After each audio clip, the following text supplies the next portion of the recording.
a.m. at a Broadway bar, she's putting her number in my phone. Broadway girls alone. 2 Bud Lights deep and she's saying things she don't mean it, no.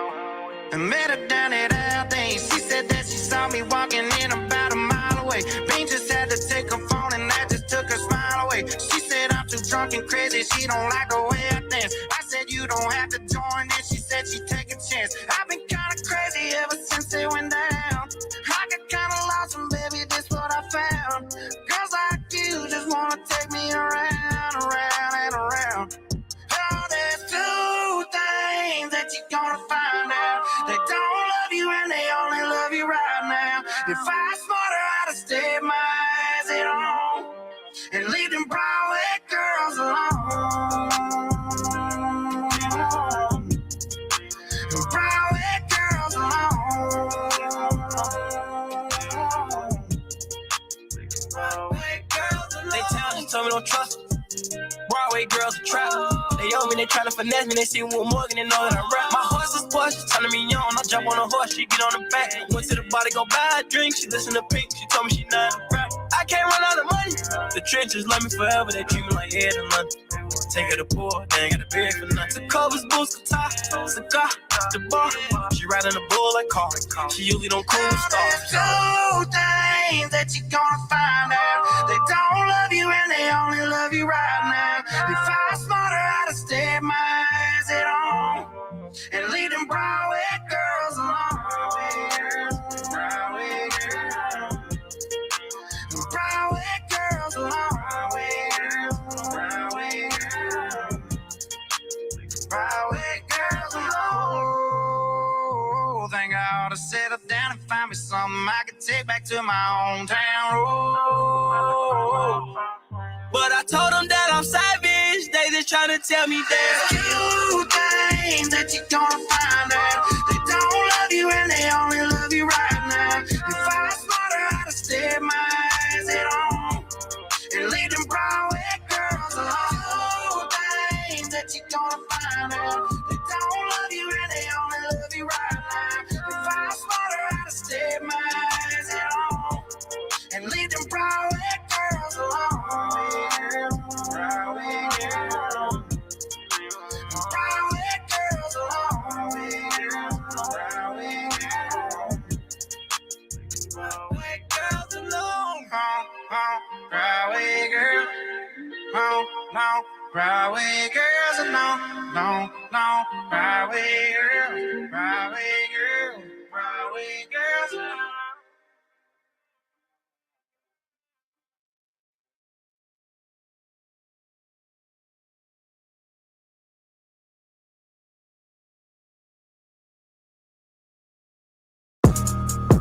Yeah, nigga. Huh?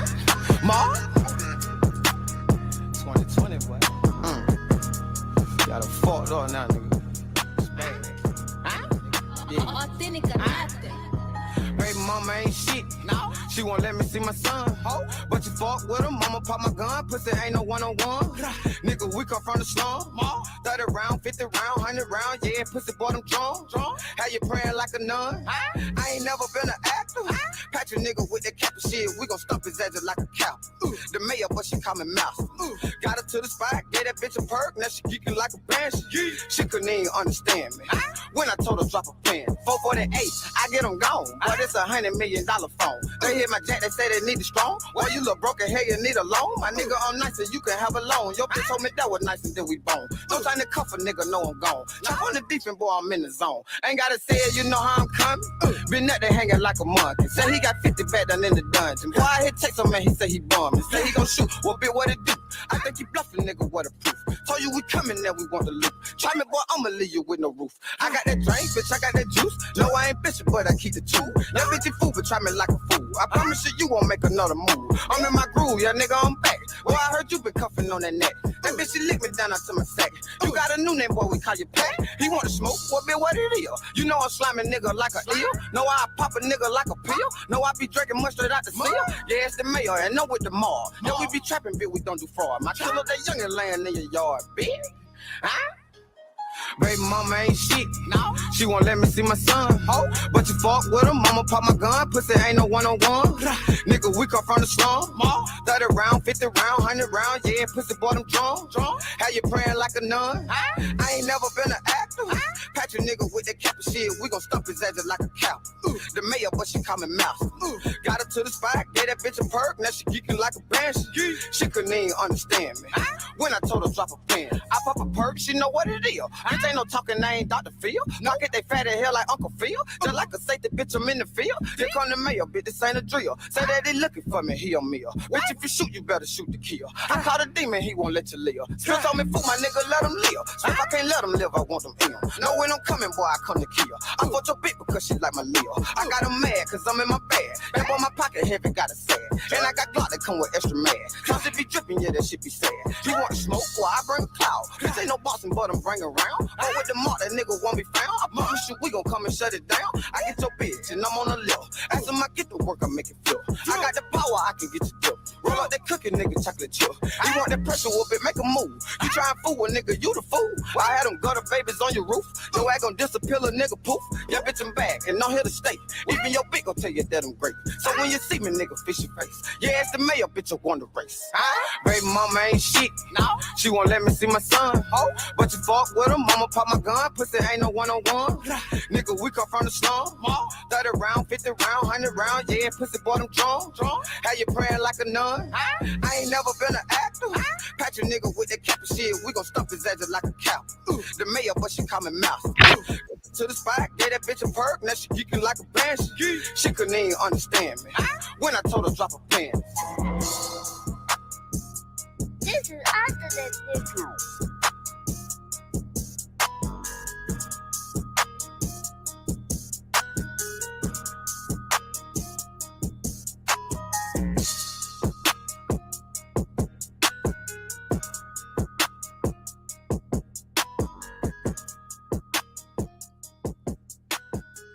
Yo, Angry Man. You up on zero, right? What up? You Zero. up on zero? Zero. Yeah, You remember that? I've seen some of this stuff. You remember? You ever heard that song called "I Hate You"?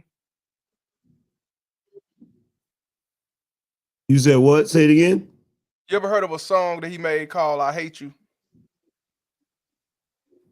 Nah. For those who up on zero, he's from, Nah, I didn't hear that. You ain't heard that one? I want y'all to check this song out. A lot of people probably ain't really up on zero. It's called, but I guarantee you hear the lyrics, you're gonna be like, Word. I can relate to this. We're gonna play this, we're gonna play this and go get this shit started. For those who know who Zero is, he used to be signed rap a lot. He's more independent. He's from Houston, Texas as well. And let's check this shit out. Everybody can relate to this shit. Shit, this your boy Zero, fucking with Mike Dean at www.deeslist.net. We ain't gonna sweat it.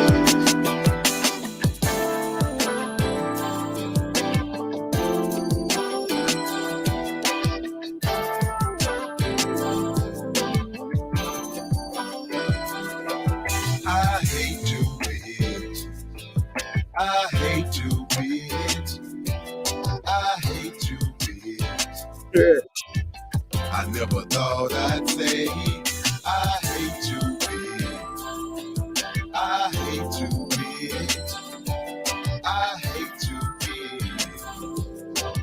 I never thought I'd say too many years I done paid the price. Why you gotta put all this drama in my life? Day after day, I'm on the grind for you. Living lavish, rape you and carrots, what I'm trying to do.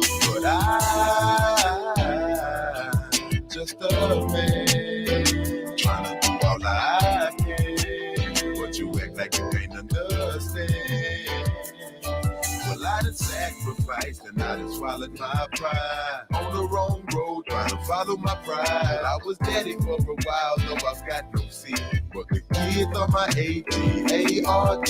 I've been dealing with a lot, so I've been losing my mind. Straight up acting before, I think barely using my mind. My freedom is on the line and my sanity's gone. You pick the find time to leave me now. This house ain't a home. I had no problem being faithful. I love you so much, I hate you because you left me when I needed you the most. So now a bitch is how I raise you. My female friends making you wonder. Guilt got you feeling suspicious from when you was creeping on me on the under. But even still, I held my head. 5 kids and I fed them all with more than bread and spreads. Them was my motherfuckers. Treated them like sisters and brothers. For something I feel out of place. Fucking with they punk ass mother. I apologize. I wish I could turn back the hands of time. Wishing we could build a fight just one more time. But Miss Rhonda wanna put them laws in my life. Although I'm happy, I never pictured you not at all in my life. Solo, that's how I'll kick it the rest of my days. But I wanna thank you for making possible some of the best of my days. I've dried my eyes now, but now all they can see is the green. You wouldn't have that cherry broke ass motherfucker just let me sing. I hate you, bitch. I hate you, bitch. I hate you, bitch. I never thought I'd say I hate you, bitch. I hate you, bitch. I hate you, bitch. I never thought I'd say too many years I done paid the price. Why you gotta put all this drama in my life? Day after day, I'm on the grind for you. Living lavish, straight view and carrots, what I'm trying to do. But I'm just a man, trying to do all I can. But you act like you ain't understand. Well, I done sacrificed and I done swallowed my pride. On the wrong road, trying to follow my pride. I was daddy for a while, though I've got no seat. But the kids on my A-G-A-R-T. I've been dealing with a lot, so I've been losing my mind. Straight up acting before I think daddy using my mind. My freedom is on the line and my sanity's gone. I hate you, bitch. I hate you, bitch. I hate you, bitch. I never thought I'd say I hate you, bitch. I hate you, bitch. I hate you, bitch. I never thought I'd say.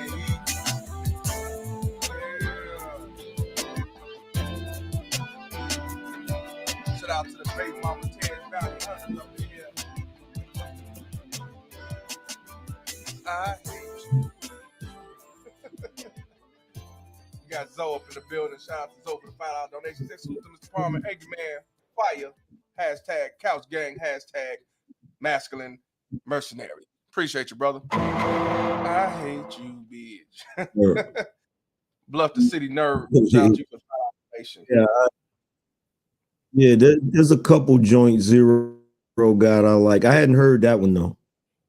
This came out a long time ago. This came out in the early 2000s, I think. Word. Gotta give a shout out to Bluff City Nerd for the $5 donation. He said one of my top 10 songs be Zero. That song is red pill as hell. Shout out to you, my brother. Yeah. Yeah, he had a lot of shit about them baby mama Terrence. Shit, man. But how you feeling?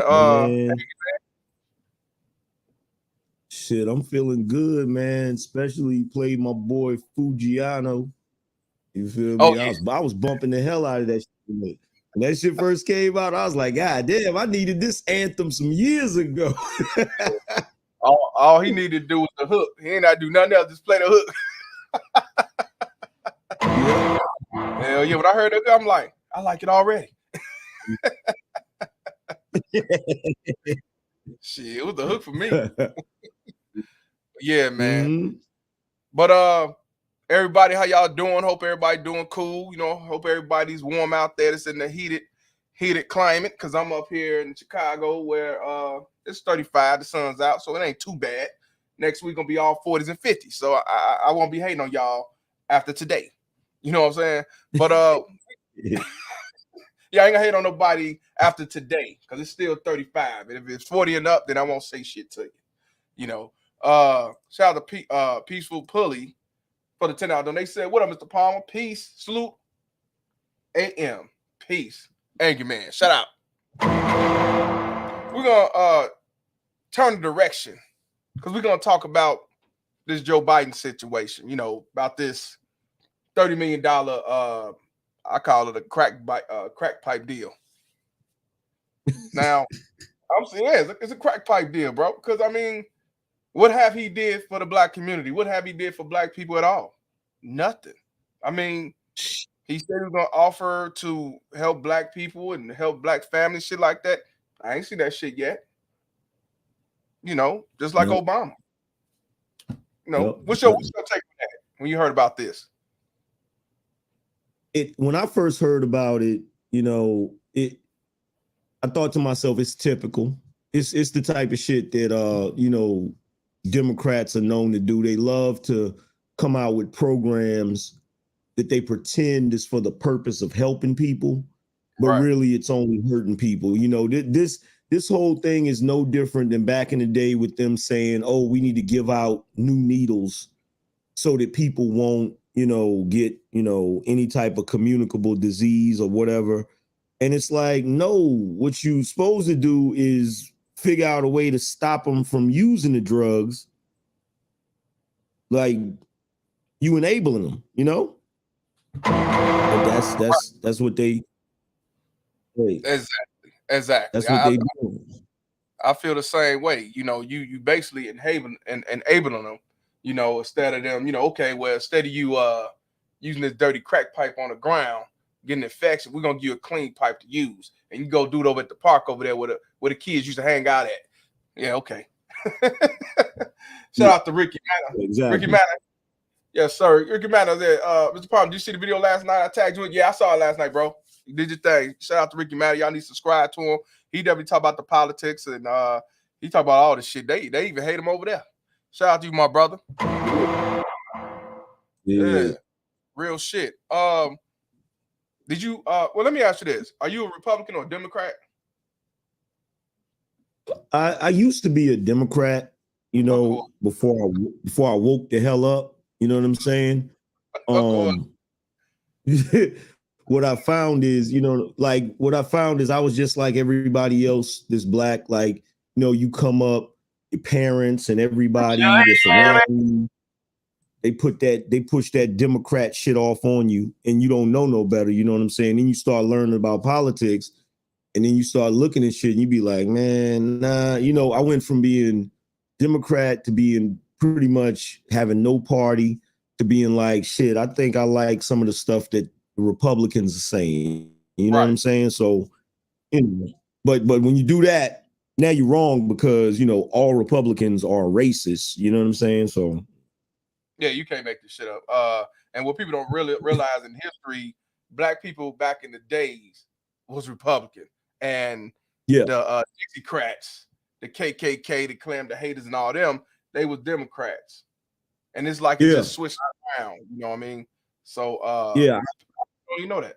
I actually saw a few years back, I actually saw somebody put out a video and they broke down all throughout history how Republicans were constantly trying to switch things to make things a little more equal than what they were. And every time they tried to do it, the Democrats was giving pushback. And I'm sitting there looking at it like, holy shit. Like yet another thing that we've been lied to about as Gen Xers. You know what I'm saying? Yeah, definitely. We've been lied to for a very long time. I was a Democrat because, you know, my mom told me that, you know, Democrats was for black people and people low income. So I only listed what my mom said. My dad didn't give a shit about none of them. But I said, okay, well, I'm Democrat. My wake-up call was when I voted for Obama. And I voted for him twice. I said, okay, I ain't gonna lie, I voted for him because he was a black dude. I'm like, okay, you know, black man in office. I was like, let's see what, you know, he'll do. Now, I wasn't expecting him to just do anything for black people. You get in office, you gotta do for everybody. But I just knew he was gonna make it a priority to help and make some changes here. But when he first got in office, all he did was, you know, he helped out the banks. He helped out the same banks that was foreclosing houses unjustly and raising the high, taking people homes and then selling them at a high price. People losing homes and shit. Then he saved General Motors. Then he looked out for the Mhm. alphabet community. Yeah, he looked out for the alphabet Yep. community. So that's the first term, right? So I said, okay, I'm gonna vote for him again. I said, because I know he ain't come back no more. So I know he's gonna definitely make it happen before he leave out of office. He didn't do a goddamn thing. Yeah. So then I realized he was just a Nothing. politician. I realized it's not right. I realized just a politician, and they all want him the same. And I said, fuck a Democrat. And Yeah. I realized I did the same. I did the same shit. I voted for him the first time. I was happy as hell that, you know, a black man became president in our lifetime, right? So then, you know, he didn't do shit. And I was like, well, maybe he didn't do shit the first term because he wanted to get reelected and he didn't want to piss nobody off. So I'm like, well, shit, he got to do it the second go round. You feel me? So the second go round, he didn't do shit, and that was a wrap. And most people don't realize that's what made a lot of today's black people say, I'm done with the Democrats. Like I'm through, you know? Right, 100%. I want to give a shout out to Face Facts for the 499. He said Democrats already give B-dubs welfare, child support, and single motherhood. What else? What else you want? Shout out to you, my brother. Shout out to Z. Shout out to Z Easy for the 999. He say stopping through to show some love. Hashtag Bino Nation. Shout out to you, my brother. Shout out to you. Z Easy. We got Chris Jett up in the building. Shout out to Chris Jett for the $5 donation. He said black people switched to Democrats in the Kennedy administration and the rise of the modern women and welfare roles during the Johnson Great Society. Yep, Lyndon B. Johnson. Shout out to you, my brother. You never lied. You know, yeah. And yeah, like I saw that. When Obama did that Flint water shit, he didn't sip that water. I guarantee you they gave him some clean water. He didn't drink that shit. Telling y'all I drink, ain't nothing wrong with that water. Politics. Politics, bro. Politics. Ain't shit. Yeah. So on the shit. real, real talk, man. And on the real, I was like, man, I'm Republican. You know what I'm saying? Because I'm like, I agree with everything, you know, nothing like that. But I'm like, a lot of stuff they talk about, I support. But then when it came to this child support, I realized all the motherfuckers, they all about the money.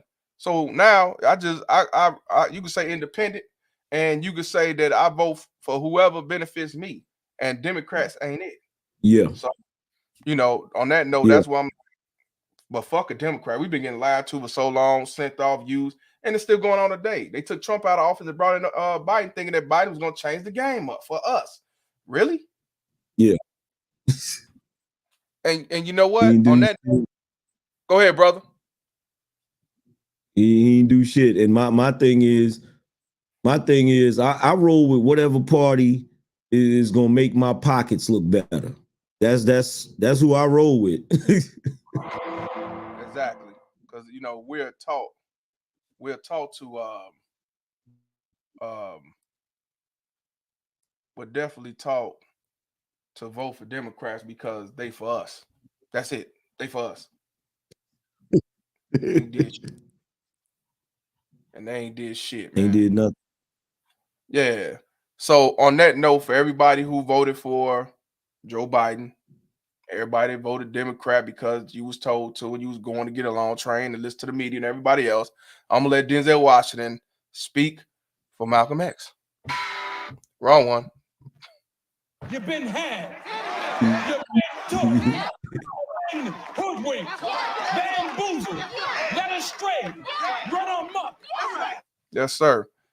Now, you had sent me a video where they was talking about the $30 million budget for the crack pipes and needles and shit like that.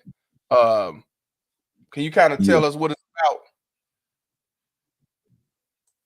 Well, it's that particular YouTube channel / media outlet.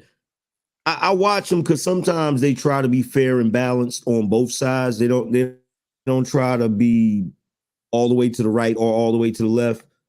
But I sent you that one because I found it interesting that some of them were trying to explain away fentanyl use as if it's, oh, this is not a drug habit. These people are being poisoned. And it's like, bruh, that's the same thing with heroin. That's the same thing with crack. Like, I just find it interesting that now that fentanyl has become this epidemic problem that pretty much everybody in the country is having to deal with on all sides, whether black, white, or whatever. Now all of a sudden it's a health crisis instead of criminal activity. You know what I'm saying? And this is the way that Democrats always try to spin shit to make it look a certain way, you know. And who's to say that $30 million is even going to what they claim is going to? You know what I'm saying? They might just be giving out the damn pipes or whatever. It might not even cost that much for them to do it. And that may be just another way for them to funnel funds into some other bullshit, you know? Right, 100%. Oh wow. Chris Jett said my wife died from fentanyl. Sorry to hear that, bro. Hey, that's just fucked up. Hell yeah. I don't do fentanyl. I don't do crack. Don't do cocaine. I don't do none of that. And since Biden refuses to freaking secure the border, they've had enough fentanyl come across the border. Just this year alone, there's enough fentanyl that came through the border illegally. That's enough to kill the entire American population. That shit is crazy. Damn, it is. Shout out to my boy Quincy. Hey Quincy, man, they shut down my Facebook.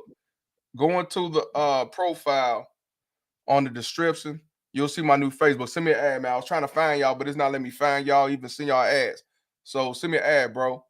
They took my whole page down. It's my brother, man. We went to high school together, man. Shout out to him. He supports definitely about this about these unjust system called child support and these baby mama terrorists.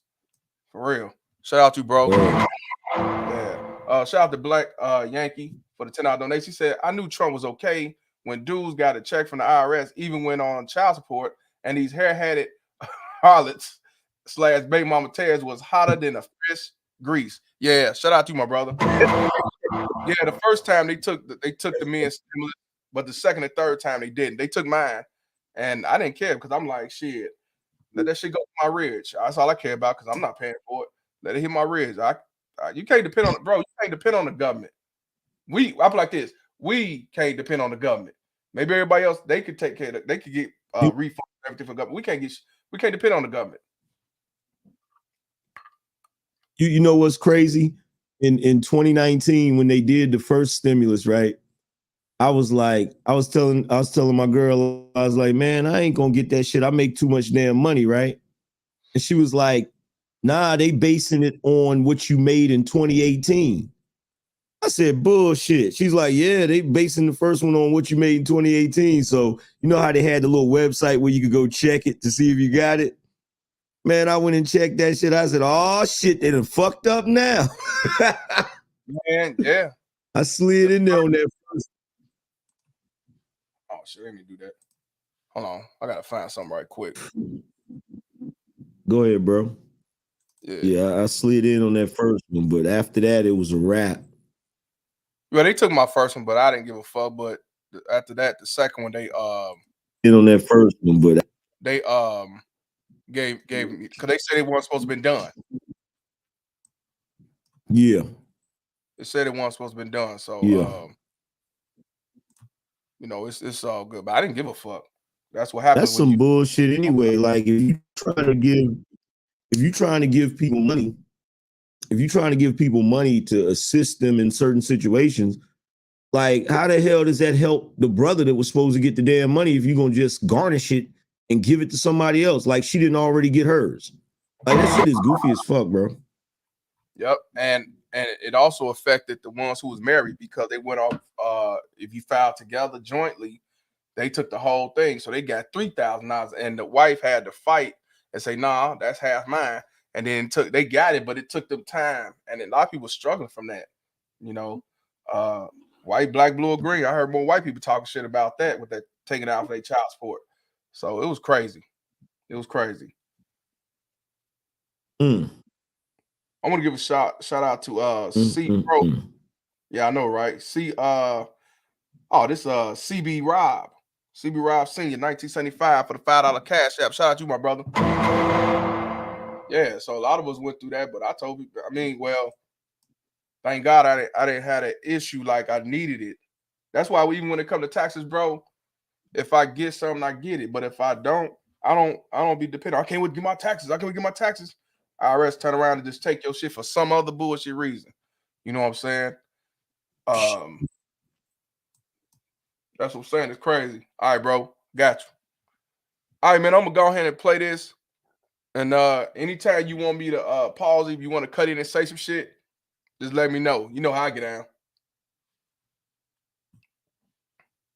Okay.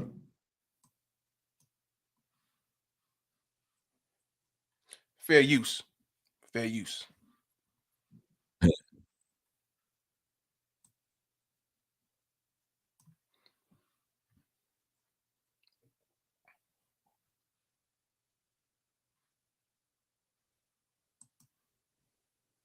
Shout out to Chief Rocker for the $10 super sticker.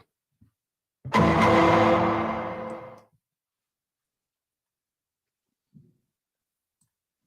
Biden administration is gearing up to roll out a $30 million grant program designed to make drug use safer.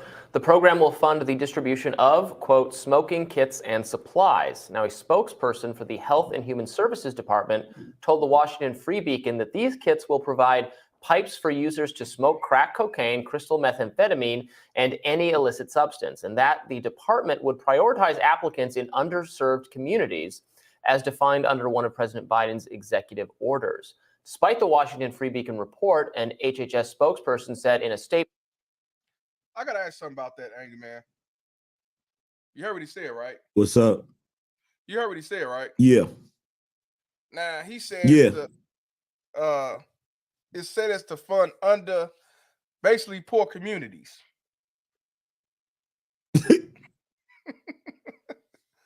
You know what that translates into. you know that translates into black folk. Right. This shit is crazy.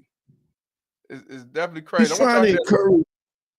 He's trying to encourage more. He's trying to encourage more illegal drug use.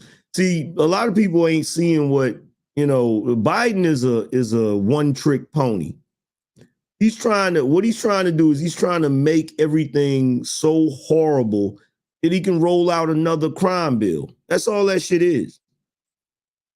That's all it is. That shit's crazy. But he said he talking about low income, poor community. But let's hear that again. Let's hear that again. The Washington Free Beacon that these kits will provide pipes for users to smoke crack cocaine, crystal methamphetamine, and any illicit substance, and that the department would prioritize applicants in underserved communities as defined under one of President Biden's executive orders. Despite the Washington Free Beacon report, an HHS spokesperson said in a statement that it was blatant misinformation, saying the harm reduction grant offered by the Substance Abuse and Mental Health Services Administration and authorized by the American Rescue Plan is a grant program designed to help Americans who are struggling with substance use stay healthy and safe, prevent overdose death, and find pathways into evidence-based treatments. Like all programs that use federal funding, these grants must adhere to relevant federal, state, and local laws or regulations.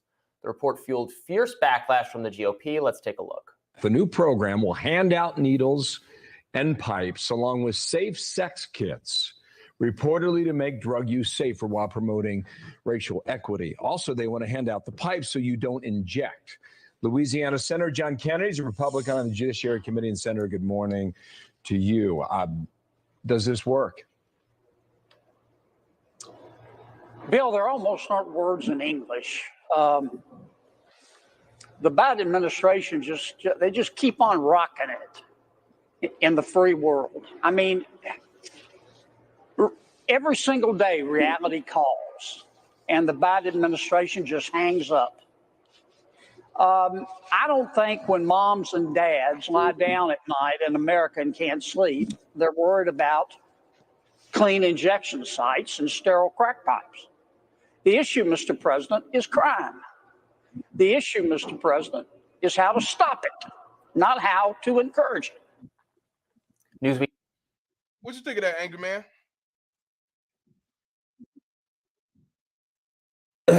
I think that you see, it's really tricky with the damn with politicians. Period. Right. Whatever Joe Biden's trying to do with this, it ain't good. You know what I'm saying? Now, of course, the Republicans, they're going to take full advantage of it and say, oh, he's trying to encourage drug use, which I think he is. You know what I'm saying? But they're going to take full advantage of it and, you know, to use it against him. But the whole situation is goofy. It's just goofy all the way around, because it's like with everything that's going on right now with high inflation, with supply chain issues, with the cost of living going up, a freaking potential World War III. Like, why are you worried about people smoking crack? Like, it doesn't even make any damn sense. 100%. And the sad part about it is people will call you a hater for calling this shit out. What you mean? He trying to help clucks and crackheads be clean, because instead of smoking a broke crack pipe, they smoking a Lysol version of a crack pipe. You ain't gonna have them problems. That shit is crazy. I can't even, you know what's crazy? Crack isn't even that shit isn't even the drug of choice right now, really. Nope.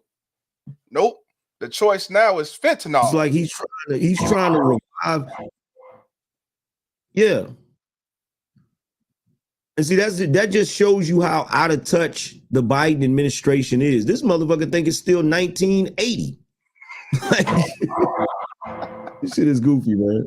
It is goofy. Shout out to Dead Set for the $5 donation. She says, here's to Joe Biden and another high-tech lynching. Shout out to you, my brother. You ain't never lied. Shout out to Charles D. Curry for the $10 donation. Appreciate you, my brother. Shout out to Javon Thompson for the $9.99.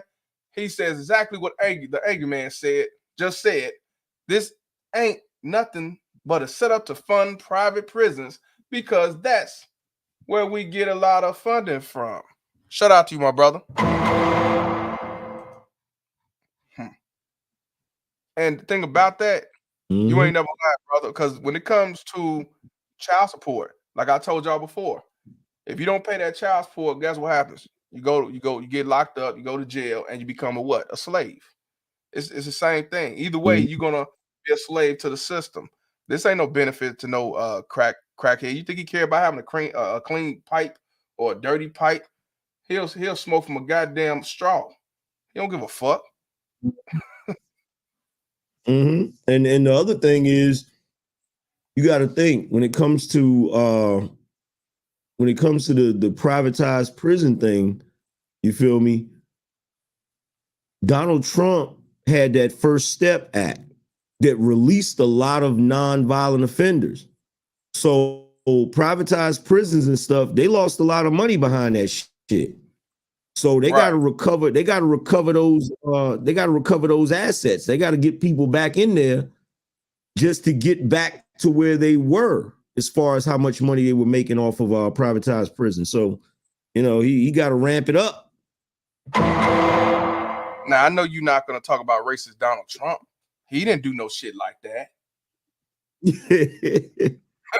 But see, I told Cass this last year. I said, if you really want to know what Donald Trump is about, just look at his record. You know what I'm saying? He actually had dudes that actually had people that were nonviolent offenders released from prison. 90% of which, it was thousands of people that got released. 90% of which were black, right? You even had a few cats going on Drink Champs talking about I don't got a problem with Trump because I got homeboys that was doing 25 years call me up talking about I'm getting ready to come home. You know what I'm saying? And then in addition to that, you didn't have him engaged in no active war. But you see, you got to realize a lot of the politicians, some of the most corrupt ones, the way they make their money is they make their money off of privatized prisons and they make their money off of warmongering. So the moment that Joe Biden got in office, and I told everybody this, I said he's gonna go to war with somebody. I don't know who he's gonna go to war with, but he's gonna go to war with somebody. And cats thought I didn't know what the fuck I was talking about. And now, you know, everybody's hitting me up talking about some, yo, what do you think about Ukraine? And I told him, I said, what I think is hashtag angry man was right. That's what I think. You feel what I'm saying? Like,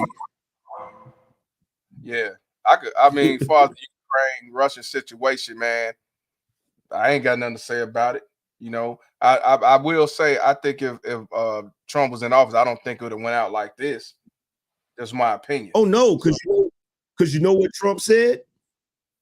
Trump flat out told Putin, he said, if you invade Ukraine, we gonna drop you know what's on Moscow. Direct quote. Oh damn. That's I ain't know. That's why he didn't play. That's why he didn't play. And look, anybody that's wondering, like, look, why do you think Putin felt Biden out? Why didn't he just, if Putin was really like, okay, I'm about that shit, and I'm not saying he's not, he is, but he wanted to feel Biden out to see what he was going to do. And when he saw that weakness, he said, okay, you know what? Let's get it. Let's go take back what's ours. Because, you know, the Ukraine used to be part of Russia and shit, you know? They used to be part of Russia until 1991. I think they parted ways, went independent. And that's right. Because when Trump was in office, dude from North Korea, everybody's telling him, don't meet this dude, don't talk to this dude, don't say nothing to him, don't threaten him or whatever. Trump like, motherfucker, you want to go to war? We're gonna go to war. And that dude even got scared and called him a gangster. And I knew then that dude ain't about that. He not going. And then as soon as he get out of office, now he talking about back to the missiles and shit. You can't make this shit up.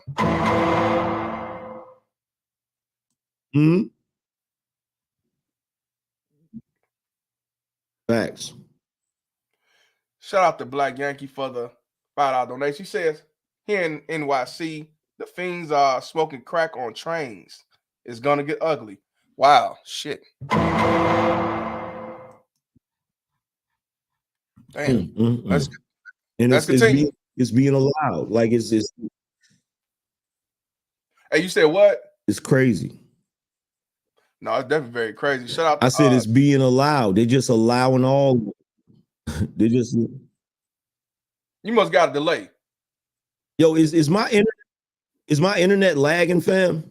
Yeah, it's lagging a little bit. I think it's a delay. All right, do this while you playing the joint, man. I'm a reboot real quick and come right back. Okay. All right, for sure. Yep. All right. Yeah, I know. It's a delay. Shout out to Tight T Taz Bino 2 for the $5 donation. He said, shout Mr. Palmer and Angry Man. Peace. Or one. Shout out to you, my brother. Angry Man, your internet is angry. All right, let's continue though. The issue, Mr. President, is how to stop it, not how to encourage it. Newsweek contributor and business consultant Pamela Denise Long and editor-in-chief at The Real News and author of the book The Work of Living, Max Alvarez, here to discuss. Welcome. Thanks, guys. Thank you for having me. So, Max, I read this story, and it seems like they did get the details right, despite HHS putting out a statement saying it was wrong and then not really actually, as far as I can tell, contradicting anything in it. Look, I'm a libertarian. I am for legalizing all these drugs, and I think you should be able to buy these products or the pipes, everything else in stores or wherever else. I don't know that the government needs to supply these things. Actually, it is illegal to supply these things for anyone to do it other than the federal government. So I don't. And you know what? That's the funny part about this government. See, you can't sell marijuana. You can't sell drugs and all this. You can't do none of that. You can't sell crack pipes and shit like that. But the government can. They can sell whatever they want. But if you do it, it could be a felony. It could be a federal crime and all this shit. You go to jail. But if they do it, they trying to help out. They trying to uplift crackheads. You know, they can do what the fuck they want. And we can't do shit that we want. But they said it's the land of the free. And also that makes me question, is this a government or a dictation? I'm just saying. But this dude right here say that you should be able to buy whatever you want. He said you should be able to buy crack, weed, and everything else. I disagree with that. Maybe some people will say, nah, you should be able to buy whatever you want. I disagree with that. But he say that he feels that you should be able to buy whatever you like. But let's continue. Now, is that a problem? Well, I mean, I guess I can't say as much on that front, but what I can say is, first, I mean, like, when I was kind of watching the reaction from Republican lawmakers yesterday, I know we're talking about something very serious, but there was almost something kind of comforting, because I was like, oh, there's the Republican Party that I remember. That's the Republican Party that I grew up with. This is the kind of moral panic that I was raised in as a young conservative, and like these things used to make a lot of sense to me. And I get where that guttural reaction comes from, because we've been having it for as long as I've been alive. This is, I guess, the thing that kind of baffles me, is you hear, the interview there on Fox, where we talk about the answer is so obvious. The answer is stopping crime. And I was like, have we not waged a 50-year failed drug war based on that premise? And yet here we are 50 years later talking about overdoses and drug use. So clearly that approach does not work. It has not stopped drug use. It has not stopped overdose. What it has done is created this massive, unstoppable system of policing and mass incarceration while drug use continues to, happen. And so I get, again, where people's sort of initial response comes from this and why they say, oh, it's going to encourage drug use. The fact of the matter is that safe injection sites do exist in the world. Over 100 of them exist. Not a single person has died from overdose in any single one of them.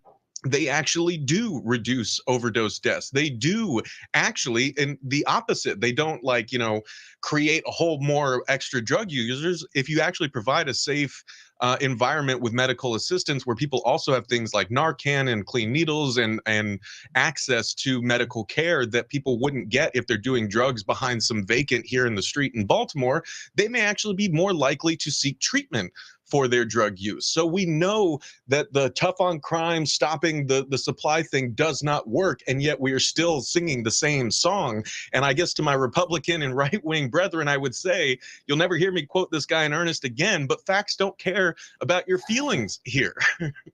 Yeah, and Denise, to me, what was so poignantly wrong about the way that Senator John Kennedy characterized this is that he used this old trope of parents lying in bed, thinking about their problems. And he says that, one of the problems they're not thinking about is clean injection sites. Well, that is factually just wrong. Like, there are, as we speak, hundreds of thousands of parents who go to bed at night not knowing where their adult or teen children are, not having seen them for months or maybe even years because of a falling out related to addiction. And they are, in fact, laying in bed at night wondering where their children are and wondering if their children are safe. And there are a lot of them who, if they knew that their children were going to have access to a place where there was a clean injection site, where somebody could monitor them if they had a problem, rather than wondering if they're going to get a phone call that their daughter was discovered in the bathroom of a Walmart because finally addiction caught up, or poisoning through fentanyl had caught up. So where is the disconnect here? Wow, thanks, Ryan. I think the disconnect is our inability to talk about substance use and through the public health frame. Oftentimes it is characterized as a moral failing.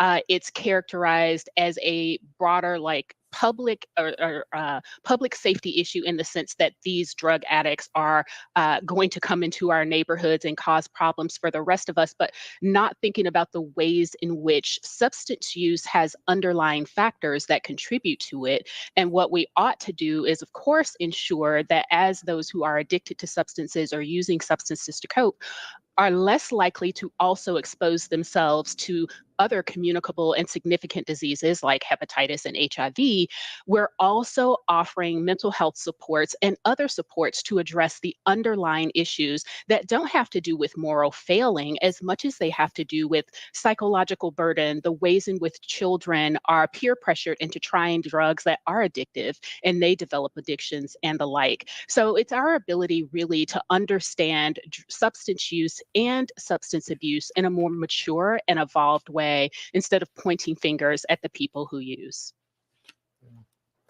Well, according to the U.S. Commission on Combating Synthetic Opioid Trafficking.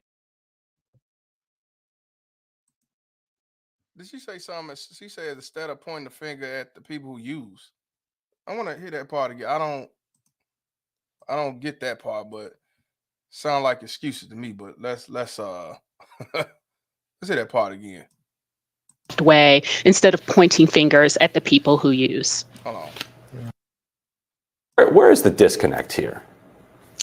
Wow, thanks, Ryan. I think the disconnect is our inability to talk about substance use and through the public health frame. Oftentimes, it is characterized as a moral failing. It's characterized as a broader, like public public safety issue in the sense that these drug addicts are going to come into our neighborhoods and cause problems for the rest of us, but not thinking about the ways in which substance use has underlying factors that contribute to it. And what we ought to do is, of course, ensure that as those who are addicted to substances or using substances to cope are less likely to also expose themselves to other communicable and significant diseases like hepatitis and HIV, we're also offering mental health supports and other supports to address the underlying issues that don't have to do with moral failing as much as they have to do with psychological burden, the ways in which children are peer pressured into trying drugs that are addictive and they develop addictions and the like. So it's our ability really to understand substance use and substance abuse in a more mature and evolved way instead of pointing fingers at the people who use. She said we need to look at it in a different way instead of pointing the fingers at the users. And I don't get what the fuck she talking about. Do y'all get what she's talking about? Because she's saying that you have to do more than point the finger at the crackhead, which I agree. But the way she's talking, like it's more to it than crackheads want to rob you, or crackheads want to basically cause havoc in the streets. I don't get you. All right, she just babbling. That's yeah. You back, angry man? Yeah, I think I might have fixed it. Okay. I want you to hear this part right here. I don't know, you talking about Walmart, but I want you to hear what this black woman had to say.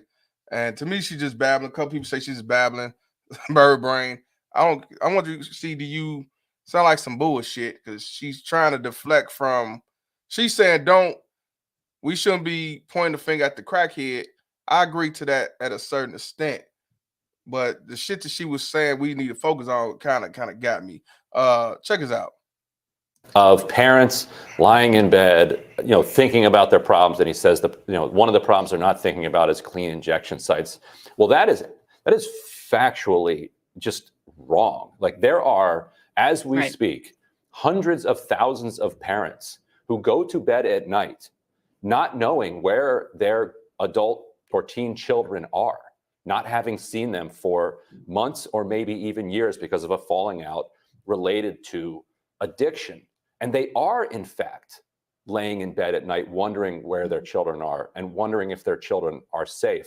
And there are a lot of them who, if they knew that their children were going to have access to a place where there was a clean injection site, where somebody could monitor them if they had a problem, rather than wondering if they're going to get a phone call that their daughter was discovered in the bathroom of a Walmart because finally addiction caught up, or poisoning through fentanyl had caught up. So where is the disconnect here?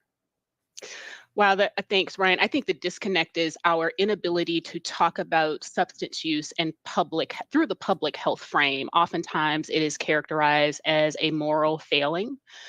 It's characterized as a broader, like public safety issue in the sense that these drug addicts are going to come into our neighborhoods and cause problems for the rest of us, but not thinking about the ways in which substance use has underlying factors that contribute to it. And what we ought to do is, of course, ensure that as those who are addicted to substances or using substances to cope, are less likely to also expose themselves to other communicable and significant diseases like hepatitis and HIV, we're also offering mental health supports and other supports to address the underlying issues that don't have to do with moral failing as much as they have to do with psychological burden, the ways in which children are peer pressured into trying drugs that are addictive and they develop addictions and the like. So it's our ability really to understand substance use and substance abuse in a more mature and evolved way instead of pointing fingers at the people who use.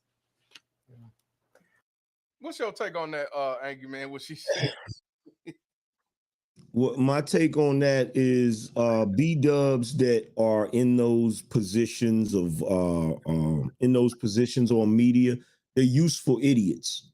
What they do is whenever they want to try to spoon feed black folks some bullshit, they sit a black woman up there and they ask her, and then she sits there and runs down the stupid shit. That's what it is. Okay, I'll just make sure. Truth is what it is. Yeah. They're useful idiots, because very rarely do you see it. I don't know if y'all have noticed, but whenever they do that, 9 times out of 10, it's a B-dub. Occasionally, they'll have a black guy up there. You feel what I'm saying? Because look, if you were to get a black guy in media, right, and you put him up there, he's not going to be extra sensitive about dope fiends. He's going to be like, we need to put a stop to the drug use in the first place, not enable it. But, you know, she's sitting there she's doing what a lot of these B-dubs do when they get up there into those different positions. They're constantly coming with the victimhood politics, because if you don't have victimhood politics, how's she gonna get a job with her degree in freaking social services or whatever the hell her degree is in? And also, she's doing that she's told. Exactly. Because look, her thing is she's gonna go to school. She's going to get a degree in, gender studies, social studies, a sociology degree, or she's going to get a degree in basket weaving so she can, go, end up with a ton of debt, which also hurts the country. And then she's going to come out here and she's going to get a job as a professional chair sitter, like she's doing right now, and sit there and read some canned response that they told her to freaking say. Meanwhile, she's going to get paid a ton of money to do it, and she ain't even going to pay back the damn student loan. Because she ain't going to have to. All right, let's continue. That's what I just want to make sure. It sounds like some bird brain babbling. Well, according to the U.S. Commission on Combating Synthetic Opioid Trafficking, opioid overdose deaths cost the U.S. economy $1 trillion a year. The commission said a staggering amount. It says underlines the direct and escalating threat the opioid epidemic poses to public health and the economy. The commission's estimates were conducted using a White House Council of Economic Advisors 2018 report that determined the cost of overdose fatalities amounted to $696 billion a year. At that time, the death toll was about 2/3 of today's. Between June 2020 and May 2021, 100,000 Americans died from drug overdoses. That's 30% higher than the year before and more than double the number of deaths caused by car accidents or gun violence during that period. What's more, about 2/3 of those deaths involved synthetic opioids like fentanyl and primarily affected victims between the ages of 15 and 45. The report adds synthetic opioid overdose deaths continue to ramp up across the U.S. and, quote, show no signs of abating. And Max, I've started to hear people talk about these fentanyl overdoses, not as overdoses, but as poisonings, as I referred to it earlier, because it's not the case that people are, taking, they took a higher dose of what they're used to and overdosed as a result. It's that it's laced with something else that is fatal, and that's why they die. It would be like if somebody who is a raging alcoholic and drinks, a bottle of vodka every night, all of a sudden somebody puts fentanyl in their vodka and they drink it one night and they die. You wouldn't say they overdosed from vodka. Like if you put arsenic in their vodka, right? You would say they were poisoned. And so pause it for a second. See, this is where the psyop comes. This is where the bullshit comes from. So during the crack epidemic, right? I was thinking the exact same thing. Go ahead, brother. They didn't have this sensitivity to nobody that was involved in the drug trade. I don't care who it was. If you were a dope dealer, you were a criminal and a degenerate. If you were a dope user, you were a criminal and a degenerate. Point blank, period. So now when you have this fentanyl issue, which is really an issue that's primarily in the white community, right? Yep. Now they want to present it as a health issue. And if you notice, whenever they talk about fentanyl, they never bring up the drug dealers. They never bring up the dealers, right? Never. So if they're not going to bring up the dealers, that leaves them to only talk about the users. So if you're only talking about the users, the focus is on the users. So if you don't have a villain, which is the dope dealer, to talk about, you got to figure out a way to make the users not seem like they're criminals. You understand? So you got to say, oh, well, these people, this is a health issue. And look, I'm not saying it's not a health issue, but the problem is, where was all that sympathy in the 80s? Look at how many people have been ruined by the use of crack cocaine, which we've already established was I mean, look, anybody that's seen Snowfall, that's not a lie. It's the truth. You know what I'm saying? That crap was allowed to be brought in here so that they could fund the Iran Contras. This is all of that shit. I remember being a little kid seeing Oliver North on TV, wondering what the hell that was all about. He was on TV every single day, with these congressional hearings and all of this stuff. Now, all of these years later, I can look back and say, oh, that's what that shit was about. You know what I'm saying? So nowadays, you got this raging drug epidemic with fentanyl, and they're trying to say, oh, well, this person didn't overdose. They were poisoned. Poison. What? By that same token, anybody that dies from diabetes, you can say that they were poisoned by the whole Food and Drug Administration. Because at the end of the damn day, sugar is no different from cocaine. It's a powdered substance that you get from a plant that is highly addictive. You feel what I'm saying? And causes you to have issues health-wise. But they keep trying to spin this bullshit, because anytime other groups of people do things that are criminal, they want to try to tone it down. They want to try to play it off as if it's not criminal activity, or they want to try to come up with some damn sob story so that everybody can empathize with their situation. You feel me? You can't walk down the street sagging your damn pants as a black man without being considered a fucking criminal. It's crazy. Well, speaking of that, I want to ask you: is you a high educated pookie or something? How do you have the knowledge and wisdom of shit like this? Aren't you from the gutter? Man, you know where that knowledge comes from, bro, and they don't realize this. To all the dudes that claim to be of higher education, the reason guys like me, the pookies, are so smart, it's because of all that time we spend on the couch thinking. And Lord knows I'll be on that couch, man. Couch bang, man. We on the couch contemplating. You feel what I'm saying? Look, and look, for any of them that's talking shit about the couch, go to any executive in any Fortune 500 company's office. Guess what he got in that office? A motherfucking couch. That's what I'm saying, man. Hey, man. But I was just thinking in my head when he was talking about poison. I'm like, in the 80s, the 90s, when the crack epidemic came out, the crackhead served time just like the crack dealer served time. And you got caught doing either, you went to jail. And that took fathers out the home. That's one of the reasons, another reason why fathers get out the home. And but when it comes to opioids, fentanyl, and all that, they say it's a sickness. They say it's a poison. They say it's a mental block or whatever the fuck. And yes, not one time I heard anything about a fucking dealer. So they got to be getting it from somebody who's selling it, but you ain't hear nothing about that. Now they want to come out with a budget to help them. But when it came to the crack epidemic, they didn't, they like, you just go to jail. And motherfuckers sit back and say no such thing as systematic racism. That's because, look, here's the thing. Even when I was coming up, you know, brothers that dealt with, you know, crack cocaine, a lot of those brothers would stay away from heroin.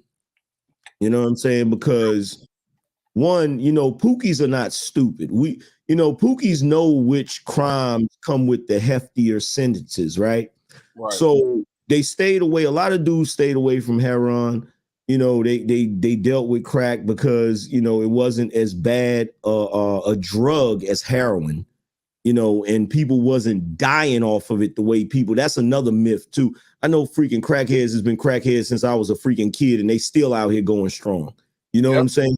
So when it comes to the whole concept of drug dealing, a lot of black people are going to stay away from fentanyl because it's so lethal. And you know, is a hefty sentence coming with that. So what I've noticed is whenever somebody black is stupid enough to deal in fentanyl, oh, they'll plaster them Negroes on the front page, like, oh, dealers or whatever. But the reason why you don't hear them talking about it that much, because a lot of black people that are drug dealers, they're not dealing with that. They dealing with pills and shit like that. Right. Shout out to Walter H for the 499. He said, "What's up, Mr. Palmer?" Shout out to Angry Man. Thank you, my brother. Appreciate you. Shout out to Chopping It Up TV for the 99 cent. Appreciate you also, my brother. Yeah, that's what I'm saying. But see, and they wonder why a lot of us, particularly I got to say more men, black men, was against having Biden in office. Yeah. You had quite a few pro-blacks tell you don't vote Joe Biden in. Look at the history that he has done. And you basically finna let it go back 360 degrees. Yep. You had certain faiths tell you don't vote for Joe Biden. But the majority was telling you, oh, you support a racist, Donald Trump. And I'm like, Father, I can say they both racist. I ain't never met any politician that wasn't racist. That's the funny shit to me. Like when I first started talking about Trump, I was talking about him for his positive attributes, right? Because I didn't know what he was going to do when he got in office. But after, you know, seeing what he did, I'm like, well, shit, he half decent. Right. But we treat politicians, black people have always had to deal with politicians in a certain way. This is why the Trump thing is always funny to me, because dudes will come to me and they'll be like, well, how could you like Trump? He's a racist. And I'm like, you act like the other 40 some presidents wasn't. That's what I'm saying, bro. They all, I ain't never met, since we've been living, never met a president that wasn't racist. Father, like I said, all these presidents are racist. All these Democrats, they all racist. But what would they do for us? Exactly. They all racist. And that's the thing. I was on a panel where somebody said something about, oh, well, how can you support Trump and he's a racist? I said, dude, the company you work for, the CEO is probably a racist. So you're not going to pick up your paycheck? Right. Listen, chat. Let's be real. We're not stupid. We're not stupid. I'm sure y'all work for somebody that's racist. I'm sure y'all maybe got somebody y'all work with that is racist. But we talking about people of power. I'm sure you have people that, like you say, your politicians. I don't know where y'all at, but your aldermen, your mayors, your governors. I'm sure you know they racist, but at the same time, this racist right here is doing for me and doing for my area, whatever. He's doing his job. You see what I'm saying? But what kills me is when people sit back and tell me, why would you want to keep Trump in office? He a racist. I'm like, and I tell them, I say they all racist. But see, racism is a big blind spot for black people. And it's the reason why we don't have no power. Do you think that Putin and freaking Jinping or whatever, do you think they really like each other? Probably not. No. But if they can create a business arrangement that is mutually beneficial, it's like, okay, then we'll do that. I don't care what type of shit Trump is on if he's doing what he's supposed. And it'd be the same way with Joe Biden. Right. I wouldn't give a damn if he sat there and said, you know, some of the most horrible shit known to man. If he did some shit that's benefiting us, I'm gonna take the benefits and I'm gonna run, because as a black person in America, better the devil you know. You know what I'm saying? It is you gotta take the good and the bad. You just gotta be like, damn, it ain't shit I can do about the bad at the present moment. You know what I'm saying? But you know, niggas, that's too much logic for a lot of niggas. And that's why I say, but I'm the dumb nigga off Cotton's Grove. And this is what my daddy told me a long time ago. He told me that he was a machinist before I was born. And he told me that a white racist dude showed him how to do other things while he was there. Yeah. And he's racist. Yeah. And he said, but when it comes to black folks, they don't want to show you. But this dude racist. But if you want to learn, he will teach you. But when it came to my own, I'm not gonna teach you shit because you're gonna take my spot. You're gonna come after my job and all that shit. So that's what I'm saying. That's when I realized then when he was telling me that, like, yeah, just because somebody might be racist don't mean they're not gonna you know what I'm saying, do their job or look out for you. That's what I say. People who give you your check, I guarantee you, most of them are racist. But they're gonna pay you for doing your job. Bro, let me tell you something. A racist white guy will give you your check on time. When a Negro, you'd have to chase him down to get your damn money. And here's the funniest thing, right? So one of my hobbies in the summertime is, you know, I like doing yard work. I like having like the landscape, and I like to have the nicest looking yard on the block, right? So I seen my neighbors when I first moved here. I seen my neighbors had some black folks cutting their yard, right? So I was like, yo, let me get their numbers so they can cut my yard, right? So these, you know, this company that's owned by black people, they come and they cut my yard and they scalped it. And what most people don't know what that means is when you cut it really, really low. You know what I'm saying? And that's so you don't have a whole lot of maintenance, right? So everybody's yards got sort of that dull looking green or whatever, like, because they're cutting it too low. Right. So I had this one guy come from this other company to aerate my yard, and it was a white guy, right? Redneck. I could tell he was a redneck. You know what I'm saying? I lived in Virginia. I know rednecks, right? Yeah. You know, he's sitting there talking, you know, on some, you know, I'm gonna tell you what you need to do, man. You know what I'm saying? On this straight redneck shit, right? Yeah, and that dude did what you know, he's like, you need to do this, and this. You need to put this type of seed down. I said, well, do you got some of that seed? He said, yeah. I said, well, shit, I'll pay you for it. Throw it down. You know what I'm saying? Man, I said, is it going to work? He said, let me tell you something. He said, in a week, you going to be mad. You're going to be like, man, he need to come cut this shit, right? Bruh, when I say that motherfucking yard, the grass grew, bruh, like I was looking at the shit like, what the? I'm talking about my grass was so high in just a week that when the wind blow, the shit looked like when the wind be blowing wheat and shit, nigga. And look, to this day, it's wintertime right now. Everybody else's grass look dead. My shit is still green, bruh. Damn. So I'm like, look, you look, everybody in the world is not gonna have the same type of shit, same type of attitude, same type of mentality. Yeah, this racist white folk out here that be talking crazy, but let's be real. As black folk, we be sitting in the house talking crazy about white folk. You know what I'm saying? It's the same shit. So it's all about being able to work with each other, regardless of what your damn differences is. You know, as long as you ain't trying to kill each other. You know what I'm saying? Because everybody ain't gonna like everybody, man. Right, for sure. Nah, that's real talk. Shout out to the quality guy for the $1 donation. Appreciate you, my brother. Want to give a shout out to MPI for the $5 donation. He said, I had a white male music teacher in college tell me the only color I see is green. Just because we make money together doesn't mean we hang out. 100%. That business is business. Yeah, 100%. That's fact. So, I mean, motherfucker telling me, that's what got me when motherfucker gonna tell me that, yo, you want to vote for that racist? Yeah, but you want to vote for that racist? Come on, man. Whatever, motherfucker. That was shit. I was like, dudes was telling me, it was like, man, Joe Biden gonna do this. Joe Biden. I said, bro, what are we talking about here? You trying to tell me that your white man is better than my white man? Like, what's the conversation here? Right. Make that don't make no sense. It doesn't, not at all, man. Let's continue, man. Like you said, this dude is trying, like you say, it's poison, it's a sickness, it's an illness. They ain't saying nothing about drug dealers, nothing like that when it comes to fentanyl and opioid. Mm-hmm. Like you said, it's steady rising. Every year it's going up and up and up. They want to say them. Fuck crackheads and shit. Let's continue. One night and they die. You wouldn't say they overdosed from vodka. Like if you put arsenic in their vodka, right? You would say they were poisoned. And so that adds, I think, to the public health element in a way that we're not used to.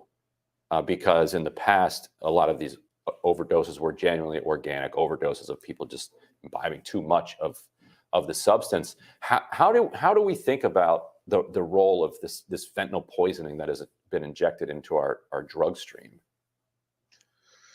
Well, I mean, I think that you hit the nail on the head, Ryan. I mean, it's frustrating because, as we've been saying here, I think that, we need to first really shake ourselves free of this sort of old puritanical notion of what overdose looks like. And in many ways, I feel like we still haven't. We were just talking about this like two seconds ago, right? Like we could still say on Fox News that this is not what parents are concerned about, when in fact there are thousands, if not hundreds of thousands, if not more parents who are concerned about this, who have lost children, people who have lost coworkers, neighbors, fellow church members, right? We have otherized the users of drugs for so long that we can no longer see them as human beings, even as our fellow human beings are suffering all around us. And so we do first need to really break ourselves out of that mental cage and recognize that even, whether someone is using heroin or whether someone is taking, a prescribed opioid, like they are still a human being who does not deserve to die.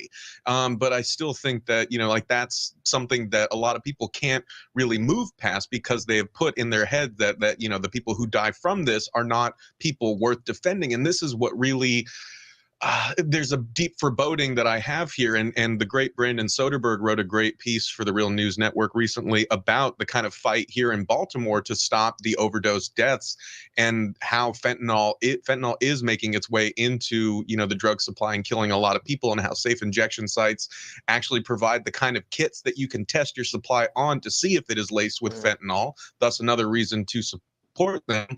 But what Brandon Soderberg wrote about, what Adam Johnson and others have written about, is that this is so politically difficult for Democrats or anyone advocating for this to actually take a stand on, because, as we're seeing from the media backlash right now, they take such a moral beating and they're not willing to go to the mat and assert the dignity of the humanity of the people who are dying here. So they just let it drop like they always do, and nothing happens and more people keep dying. What you think about that, Angry Man, for what he just said? I think that every single person that has family members that have died from, family members that have went to prison for being on drugs back in the day, I think if they come up with any type of policy to make this a health issue, those people need to file a class action lawsuit against the United States government. And for the dumb niggas in the back, why is that? Because if you're going to take something that is now something that has traditionally been criminal behavior and all of a sudden change the rules because it's affecting an entirely different group that you seem to be favoring, that means that retroactively, those individuals that you did prosecute unjustly, because you've now established that it's unjust to prosecute them, then basically they should be awarded compensation for being incarcerated, for being persecuted unjustly. You know what I'm saying? It's no different than the whole concept of reparations. But see, they can't even get the reparations argument off the ground. So, you know. Right, and they're not trying to. And that's the No, funny part. Check this out. I have to go back to Trump and Biden. Now, when Trump said, I'm not taking away qualified immunity. Mm-hmm. And those who know qualified immunity is, that's for the police officers, you know, when they kill an unarmed black man and beat somebody and do something unjustly, when it comes to something like that, if they get rid of qualified immunity, they won't be getting off for 2 years in probation. They will not get just a year in prison. They will actually serve life, 40 years, 30 years, and 20 years. But Trump didn't want to get rid of qualified immunity for the police. Mm-hmm. Oh, see, Trump ain't shit. He don't want to get rid of qualified immunity for, and black folks going through the bullshit. Guess what? When they asked Joe Biden the same shit, he said, no, I don't want to get rid of qualified immunity, and I'm not going to get rid of qualified immunity. Well, that right there, a lot of, you know, black folks, they'll go into that, but that's a slippery slope. And the reason it's a slippery slope is because as much as police brutality is a problem and an issue, not just for black people, but just in general, right? Because, you know, cops tend to have a tendency to let their power go to their head. The problem is if you start prosecuting cops for killings and you know, roughing people up, it's going to deter them from actually doing police work. They're not going to want to do anything because they're going to be afraid that, you know, if I take this person and they're being rough and I got to slam them on the ground, am I going to get sued and lose my job and lose my career? The problem is there's no way to distinguish between the good cops and the bad cops. That's the problem. Now, me personally, I think the solution would be, but nobody's going to do it because they're going to say, oh, that's segregation. But I think the solution should be a police officer shouldn't be allowed to be a police officer in a jurisdiction they don't live in. You feel what I'm saying? So if you don't live in that community, you shouldn't be policing that community. That's how I feel about that shit. Right. At least somebody who grew up here, know about it, know the people, you know what I'm saying? Versus somebody that's living in, we'll say, Arlington Heights, coming all the way on 89th and Cottage Grove, you know, talking about he policing, and he already got a distaste for this community because of where he from. So yeah, so he think everybody up here is a drug dealing dog, and yeah, and that's where the bias come from. And oh, I'm scared of them. You know what I mean? So yeah, I agree with that. But no, they wouldn't do nothing like that. No, they wouldn't. Yeah, it's so many different hands, and you know that's why I like the show The Wire. You feel me? A lot of people didn't like when they liked The Wire when it shows the drug dealing and the hustling and the violence, but they wasn't paying attention to when they showed that the scenes in City Hall and stuff like that. Like, you really got to pay attention to that stuff because it shows you how the police force becomes corrupt, because there's so many different hands in the whole situation and so many politics going on when you got guys that's like, okay, we want to get the murders under 300 for the year so that the damn commissioner can get reelected and shit. You know, it's so much bullshit tied into it. Some people think it's just racism. No, it's a bunch of shit tied into all of that. Even though you have racist cops, there's a lot of money changing hands and a lot of people trying to further their careers and shit. A lot of politics, even when it comes to child support. A lot of that shit is political. You got judges, for example, you got judges who get voted in and they see it's a woman's state. That judge is not going to give a bunch of men custody, because if he do, he know that the women's going to vote him out. Also, if you got a lawyer that represent women to get custody and shit like that, or put the man on child support, and he's donating to his campaign every year or every couple of years, He's not finna go against him. That's one of his major donors. So that's what I'm saying. It's political as well when it comes to this gender biases we have to face. And you just said the key word, the wire. Yeah. See, that shit go on behind the scenes for real. Just like the movie back in the day, City Hall with Al Pacino. Remember City Hall? He was the mayor and shit.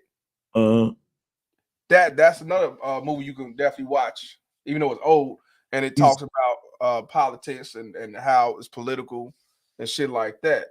Now, somebody said cops can't live where you work. Criminals can't know where you rest. Well, see, that's the problem right there. If you're afraid of criminals, you shouldn't be a cop. Well, here, you know what? In Illinois, in Chicago, I can say Chicago. I don't know about Illinois. In Chicago, they had grants for officers to move in the neighborhood. And in the neighborhood, they gave them grants for they to some shit they was offering here where you can stay in the neighborhood. So I thought they did it everywhere. When I heard it here, they did it. They started that back in the early 2000s. So I figure everybody did it. So that's interesting. Right now, where I live at, like there's the neighborhood that I live in, which is a really nice neighborhood. There's there's more cops living in this neighborhood than I can count. And what I noticed about that is one time we had an issue where there was some scammers coming through here trying to scam people and shit. And I had to contact the police, and I noticed a huge difference in the way the police behaved and the way they talked to me, as opposed to when I was in the hood and the police were coming from somewhere else. You know what I'm saying? I understand what you're saying. You in Virginia, right? No, I'm in North Carolina now. Oh yeah. North Carolina. Where you at? So you in a nice area. So where you at ain't no high crimes. Nah, in the area that I live in, the most that people do is, you have people that will go into unlocked cars. So you have people that will walk down the street, and if cars are parked on the street, they'll try the door, and if the door is open, they'll go steal some, but they're not gonna bust the window out. You know what I'm saying? So yeah. People leaving their door. Their car doors unlocked. Interesting.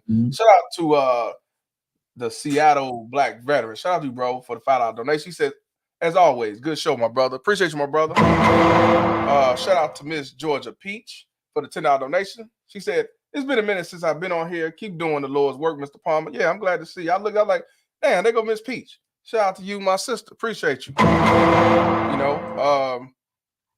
thought they did it everywhere as far as, living in the neighborhood. But I guess, See, the thing is, look, and this is the other aspect of it that we can't ignore. Dudes are not the way they used to be. You know what I'm saying? There used to be a time in New York where there were certain cops that policed certain areas or whatever, right? Them dudes didn't play with them cops like that. There was cops that would literally, if a dude tried them on some, I bet you ain't, if you didn't have that badge, there's cops that would actually take their gun belt off and hand it to their partner. Yeah, and beat a motherfucker's ass. You know what I'm saying? So it's another thing that we have is we got a lot of dudes that shouldn't even be cops in the first place because they're too afraid, they're too shook of everybody. I agree, and that's why a lot of them be they shoot first, ask questions later, and don't even think. They just and then what they say, I fear for my life. Big black man, big black dude, and all that shit. Shout out to Myron for the $5 donation. He said that's a good point, Angry Man. Definitely should be able to file class action lawsuit. I agree to the T. See, they'll do a spin-a-rooney and try to find a way to throw that out and say, nah, it's not the same. See, what y'all was doing was bullshit. What they doing is innocence. So they'll come with that. Let's continue. Let's see what the bird brain got to say. Yeah, Denise, I try to quickly. I try to make when I'm arguing to people on the right, like the sort of Senator Kennedy type people, I try to focus on. Well, I agree with what Max is saying. I try to focus on the cost, the waste. The strategy is not working. Yes, we want to lower crime, but it's not like we can magically flip some switch and do it. We've struggled to do it. the government's dedication to outlawing and banning and prohibiting this has failed miserably. Are those the arguments to make to get people on board with this kind of thing? Yeah, certainly, right. We want to have an effective public health approach and social services approach to what is happening. I think also we need to recognize the ways in which we, if you can't tough it out, if you can't bootstrap it in America, then we think something is absolutely wrong with you. We need to build legislators' capacity to understand public health and engage in these conversations in a more mature way and think about efficacy. Another piece I want to just note here is this is a demonstration of this administration and other administrations' inability to communicate the crux of the issue, right? To help people see and draw connections.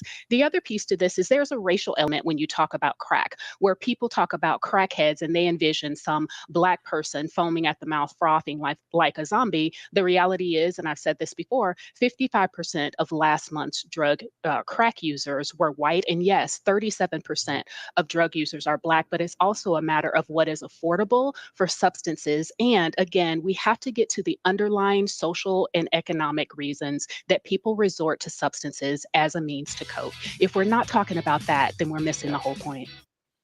Now, the last part she said, I do agree with. I was gonna say I agree with the last part. That last part, but see, the problem is, I hate when they play politics where they try to put a spin on an old problem, because they're bringing up crack, and it's like, is crack really that big of an issue right now? No, it's not. It pales in comparison to opioids and fentanyl. So why are you even talking about crack? Like, the problem is they're trying to roll out this grant in order to do, prevention. They don't want people to get, infected and shit. So it's like, oh, well, we'll pass out needles.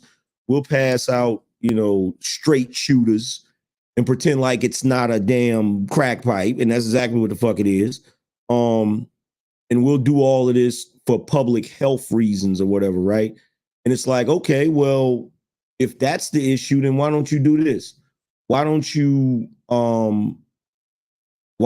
have it where you have the where people can come and get those things, and when they come and get those, things or whatever, you also sign them up for a drug treatment program, or try to do something to get them off drugs. But see, they don't want to do that because they want to keep this revolving door that Lyndon B. Johnson created the same year that he gave y'all the freaking Voters' Rights Act.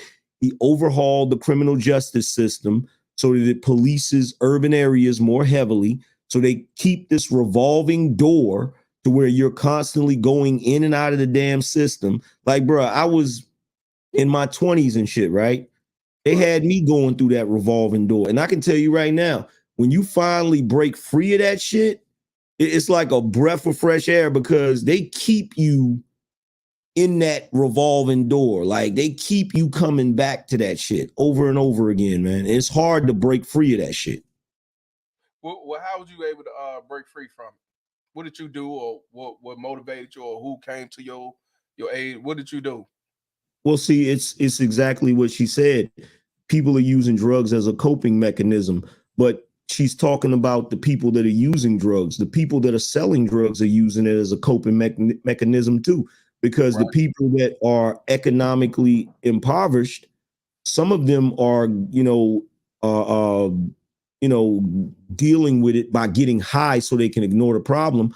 Others are dealing with it by selling drugs so they can solve their poverty problem. You feel me? So it's a coping mechanism on both sides. So the only way that a person can get away from the revolving door of, criminal activity and things of that nature is through economic empowerment. You got to put people in a better position financially so that they don't have to resort to doing certain shit.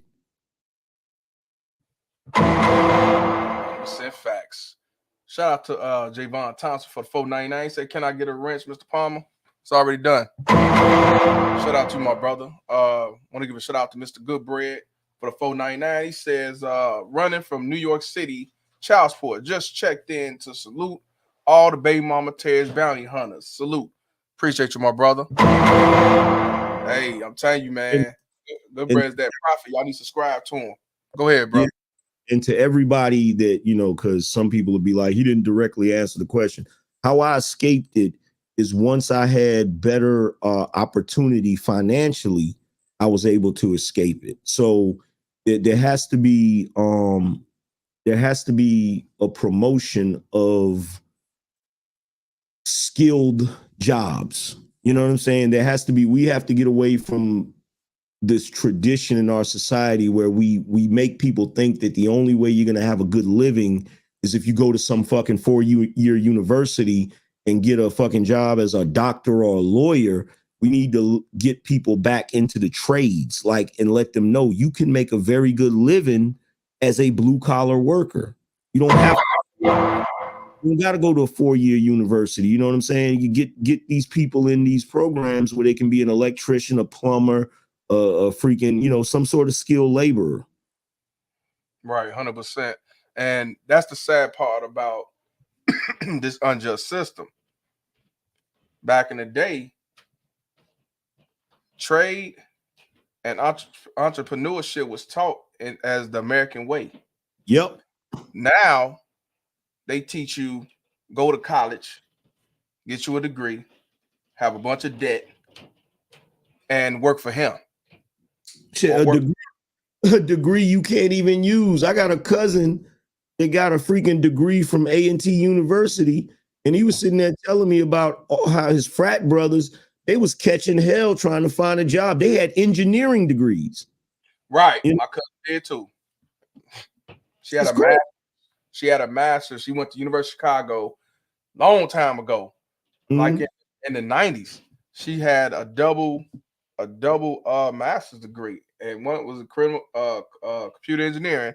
And the problem was she was overqualified. She had a low ball the job and she wouldn't do it. And then she finally got a job making $100,000. Guess what? It ain't got nothing to do with computer engineering. It was oversaturated and shit like that. So yeah, that's why I laugh at people when they say, "Oh, you dumb, you ain't got a degree." And I'm like, I don't need no degree to make no bunch of money. Bro, I've pursued a degree twice in my life. I was pursuing a degree in networking, in IT networking and security, right? Right. And while I was in the process of, you know, pursuing a degree, you know, I started looking at the reason why I went into it is because the jobs are supposed to start out at 70,000 a year, right? Right. And one of the teachers was just honest with me. He just broke it down. He's like, look, I'm gonna tell you right now, when you get out, you'll be lucky if you get a job paying 40. Whew. And I was like, what? You know, and I did a little more research and found out that people was coming out, and in that position, that's one of those, that degree is for a job where you go work for a company and you're on call 24/7 because you have to maintain the security of that company's network and make sure nobody's hacking into the computers and all of that crap. And that's a really demanding job to only be getting 40,000 a year, right? So I didn't do that. Later, I went to pursue a bachelor's in web design and interactive media. And shit, bro, I was going into debt like a motherfucker. And I was like, man, I can't keep doing this shit. And like, I just, you know, which is cool because I still use those skills that I learned, you know what I'm saying? And I'm still making good money. So it is what it is, man. I just don't have the title, you know? 100%, man.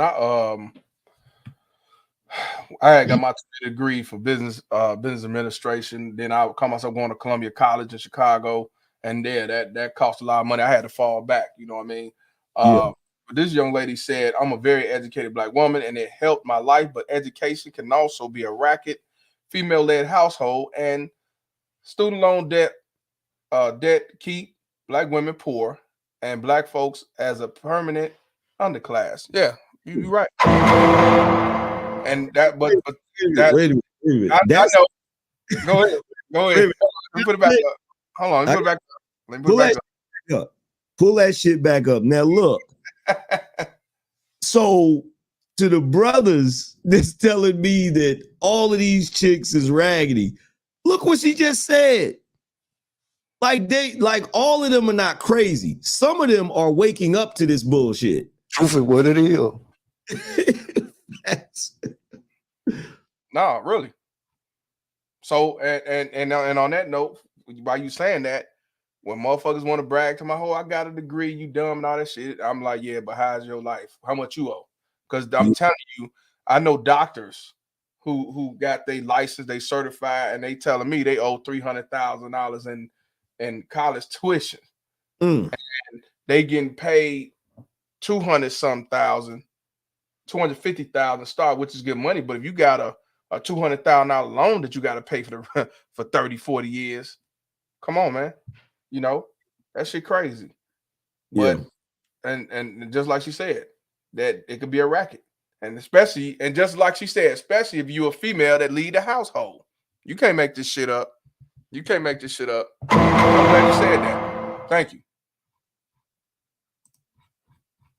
That's why it's important to be in a two-parent household versus a one-parent household. That's why it's important to have a father in the household. That's why, look, I'm gonna tell you what, look, immigrants come to this country and they run circles around black folk. Now, I will admit, immigrants do have incentives to come to this country. You know, for the first 2 years, I think they get to work tax-free. Yep. You know, they got all kinds of grants and programs for them and all of that good stuff. So they do have an advantage, but you can't ignore one of the fundamentals of what they do once they get all of that. Once they get all of that, they start, like, you'll see folks, this immigrants, they'll open up a store and it'll be the family running the whole store. You know, you go there in the morning, the father might be in there working the register. You come there in the evening, the mother might be in there. And while either one of them in there, if the kids aren't in school, they'll have the kids in there showing them how to run the business. You know what I'm saying? Like, black people got to get back to working together as a damn team and not fucking working against each other. You know what I'm saying? Right. Do you see that happening anytime soon, brother? Nope. Nope. I mean, we can sit here and spin theory all fucking day, but it ain't gonna happen. Something not our lifetime. Something catastrophic is an act of God is gonna have to happen to make black people wake up, man. We can't even come together to even vote the right person in for president. What makes you think you're gonna get the neighborhood community to come together to build a community? Bro, we can't even come together to organize the family reunion, bro. You ain't lying, especially if grandma passed away. If Big Mama gone, it's a wrap. It's a wrap. It's a wrap, man. It's sad, man. It's definitely sad, man. You can't make this shit up. On that note, you cannot make this shit up, man. Shout out to A Story to Tell for the $5 donations at Facts. At this age, when women tell me the number of degrees, masters, PhDs, I calculate that as debt off top. Shout out to you, my brother. Yep. Shit. I think that was it, bro. Yeah, that was it for that video. That was it. Now, I'm gonna play a snippet that Michi X was saying when she was talking about Joe Biden getting into office. And I believe I got a clip where she talked about the crack, the $30 million. But the reason why I'm playing her shit, because like I said, what I like about Michi X, she's pro-black. But what I like about her, she calls out everything that's going on wrong in the black community, not just a certain sector, a certain part, a certain gender. She calls out everything to the point where she gets into it with other pro-blacks. Oh yeah, she won me over when she did that video about how black women will use Emmett Till and all of that shit to claim that they're being persecuted, and she's like, but you're not the one they're doing that to. You You know what I'm saying? Like she went ham. I was like, damn. She did. So I definitely wanted to put that clip. She did this last week when this first came out. Y'all, those don't know who she is, y'all need to subscribe to her. She's controversial like me. She's like me, an angry man. I don't give a fuck what you think, bitch. You know what I'm saying? And I told you, she gets into it with other pro-black dudes, but a lot of them are fake-ass black pros anyway. You know what I mean? So that's why I say on the black few that I consider like real pro-black and real sisters and shit. Shout out to African Cartel for the $2 donation. She said, salute, Mr. Palmer and Angry Man Strong. Appreciate you, my brother. I want to give a shout out to Will Smith for the $10 donation. He said, immigrants come here as a team most of the time. The whole family working. Grandma, cousins, aunts, everyone in that busy Jamaican corner restaurant. Shout out to you, my brother. Yeah, it's a difference. It's a difference. It's a huge, because like immigrants come over here and they know they got to stick together. For some reason, the fact that we already here, we under this illusion that we don't got to stick together, which is goofy. But yeah, I'm independent. Yep. Let's get it started. Well, Max and Denise, thank you so much for joining us. Thank you. We'll be back with more Rising right after this. But make sure y'all text that number as well. Get in the text list or the email list, something. Let's talk about Biden, though, y'all. Let's talk about Biden. So I don't know how people have been coming from this perspective because I don't watch other people's content to get my ideas of what I have to say. I have my own thoughts. And so I think it's really interesting. I want to go back to the election. That's what I want to do. Because I'm not surprised that we're here. Are any of y'all surprised that we're here? Let's go. And let's be honest, some of y'all surprised because some of y'all voted for Joe. Your husband didn't believe you when you told him? And we're going to talk about this because now the media is trying to clean it up. Have y'all not seen this? But I just want to say again, see, because people was telling me to shut the hell up when I was telling everybody before they actually voted that the less of two evils is actually Trump's ass. Now, we're not looking for nobody to be our savior on either side. Let's be clear about that. But Biden has been in politics for 46 years, y'all. I'm sorry, look, I'm sorry, ex-husband. Yeah, her ex-husband. I feel you on that one, because if I slip and say, if somebody say husband, I'm gonna have to correct him. That nigga my ex too. Her ex-husband. But Biden been in politics for 46 years. Let's be real and let's have a teachable moment. How many of y'all, before y'all voted for him, actually looked at his political record? Because it was a record. See, I don't understand how when you go on a job, you know how you fill out an application and they want to know how your business, where you live, what you're doing, how your mom and them, your daddy and them, how many kids you got. You know what I'm saying? They want to know all of that about you. They want to check your background and everything else before they decide if you are a good person for this position. So I'm not understanding how none of us that voted, and I'm being nice when I say us, because I learned in speaking to people, you should use words like we and us. And so sometimes I say y'all, and I, there's some things I ain't always did right. I ain't always been woke. So I'm trying to be careful of that. But when I say we, I want to be clear. I didn't vote for Biden. So let's be clear in that, okay? I did not.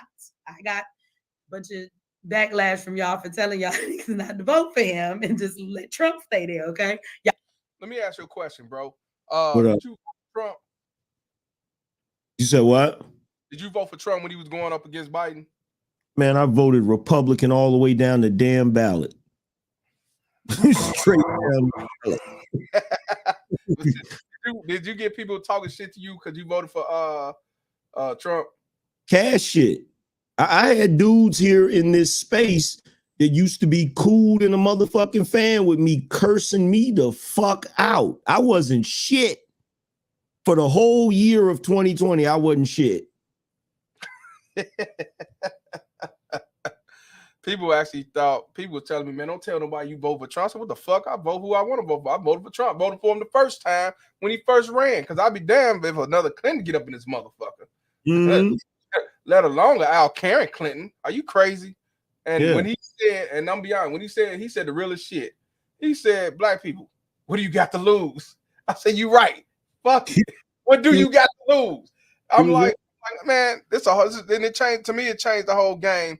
And she said that when she told people to vote for Trump, people, shun her, shamed her, just like we say, call out these baby mama terrorists. They, shame you. You use a self-hater, use a coon. You said it best. Better male coon. Male coon and shit like that.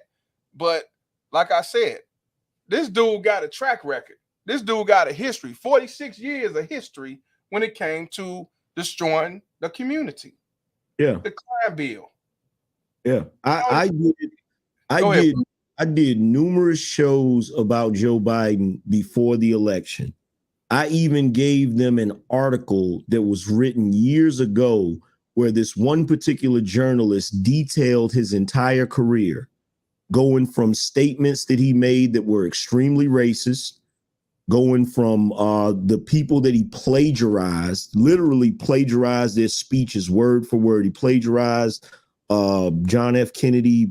He plagiarized his brother, Bobby Kennedy. He plagiarized Dr. King. And there was one union leader over in the UK. He took his speech word for word. Only thing he changed was the names in it, right? I showed everybody his epic fucking fail of a speech right before he drafted that 94 crime bill, where he was saying that it doesn't matter if he admitted that society has failed urban communities, but he said it doesn't matter that we failed them. We need them off the streets and away from our sons and our daughters and stuff. Like, I showed everybody all of this shit and they still fucking cursed me the fuck out, bro. They still, and the only thing they could bring up about Trump was the Central Park 5 and Trump. Do with Central Park 5 other than what he said.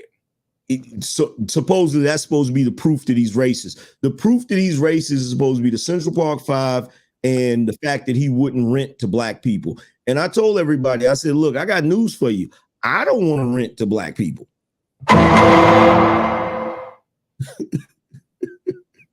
Like, real shit. So like, I showed everybody all, like, we went into detail, numerous streams. And, these dudes still argue with me. They still told me. And keep in mind, while this was going on, gas was $1 something a gallon. Bro, man. Trump had got people to sign peace treaties in the Middle East. Nobody was at war. People were getting jobs. They started pouring steel in this country again. People that were nonviolent offenders were getting out of freaking prison. Like, unemployment was at its lowest rate. It really looked like America was on a fucking comeback. Right. And these niggas voted for this motherfucker, and they can say what they want to say. Every last one of you niggas watching this that voted for Joe Biden, you didn't vote for him because you thought he was a better choice. You voted for him out of tradition and habit. Period. In other words from Reverend X. You fucking income fucking poop. Mm-hmm. Shout out to Wizard X for the $5 donation. He says, or she. No, it's a he. If you're hungry, you will work harder to achieve your goals than others who are complacent. This applies to native-born and immigrants. Shout out to you, my brother. And you know what? I'm glad you said that, brother. Now check this out. You want to hear something crazy? I was talking to a black woman when Trump was going for re-election against Joe Biden. I said, this dude got a history of destroying the community and destroying black people and stuff like that. You know what she told me? What? She told me that was the past. That was 40 years ago. And you know what I told her? I said, well, if that's the case, then we should be talking about what happened back in slavery because that was the past. Yep. So if you telling me that we can't talk about the past, what the fuck he did in his career, fucking up community, then we can't talk about what the white man has been doing 400 and 500 years ago. You can't make this shit up. But I'm the dumb nigga. You know what I'm saying? He said it was the past. This is now. Yeah. You Yeah. can't make this shit up, man. Shout out to Burgers and Fries for the $1.99. He said, I voted for Trump. Shout out to you, my brother. Shout out to Will Smith again for the $5 donation. He said Trump is definitely better than Biden or Clinton. He is not trying to mess up your life pretending to be white knight savior or black or the blacks. Shake my head. Shout out to you. I didn't vote for him because I love him or some shit. But here's the biggest thing that people don't want to recognize. If you were a racist prior to 1950, you still a racist today. The problem is we got too many people in power that have been alive since Jim Crow. That's the problem. That's the problem. It's too many people in office that have been that were alive when it was cool to be racist, when it was fine to be racist. The problem is we need more people in office that do not subscribe to that old fucking way of thinking. Facts. Right. Facts. See, you ain't lying. Let's continue, man. She said she was getting chewed out because she said vote for Trump. I was mad at me for that. But why is it that we are so quick to put somebody in a position without even taking the time to look at their record? So many people were screaming, Joe Biden is full of shit. Y'all should go check him out in Kamala from back in the day so that you can see exactly what you're going to get. And what we have is exactly what we voted for. You know what? I forgot. We've been talking about fucking Biden. I forgot all about hands on your knees, Kamala Harris. Yeah. I forgot all about her. And y'all wanted her to be the vice president because y'all thought she was a black woman? Yeah. Yeah. The same woman that wrongfully imprisoned brothers in California, the same woman that kept brothers in prison past their release date for the free labor, the same woman that even when evidence was presented that exonerates a lot of these brothers, she fought against it. Like they're crazy, man. They're crazy. And the one who came out with some hot sauce to show you she was black. Hot sauce ain't bad. Right. Fuck you talking. And then when she got off, they said she was the first Asian/Indian. Yeah.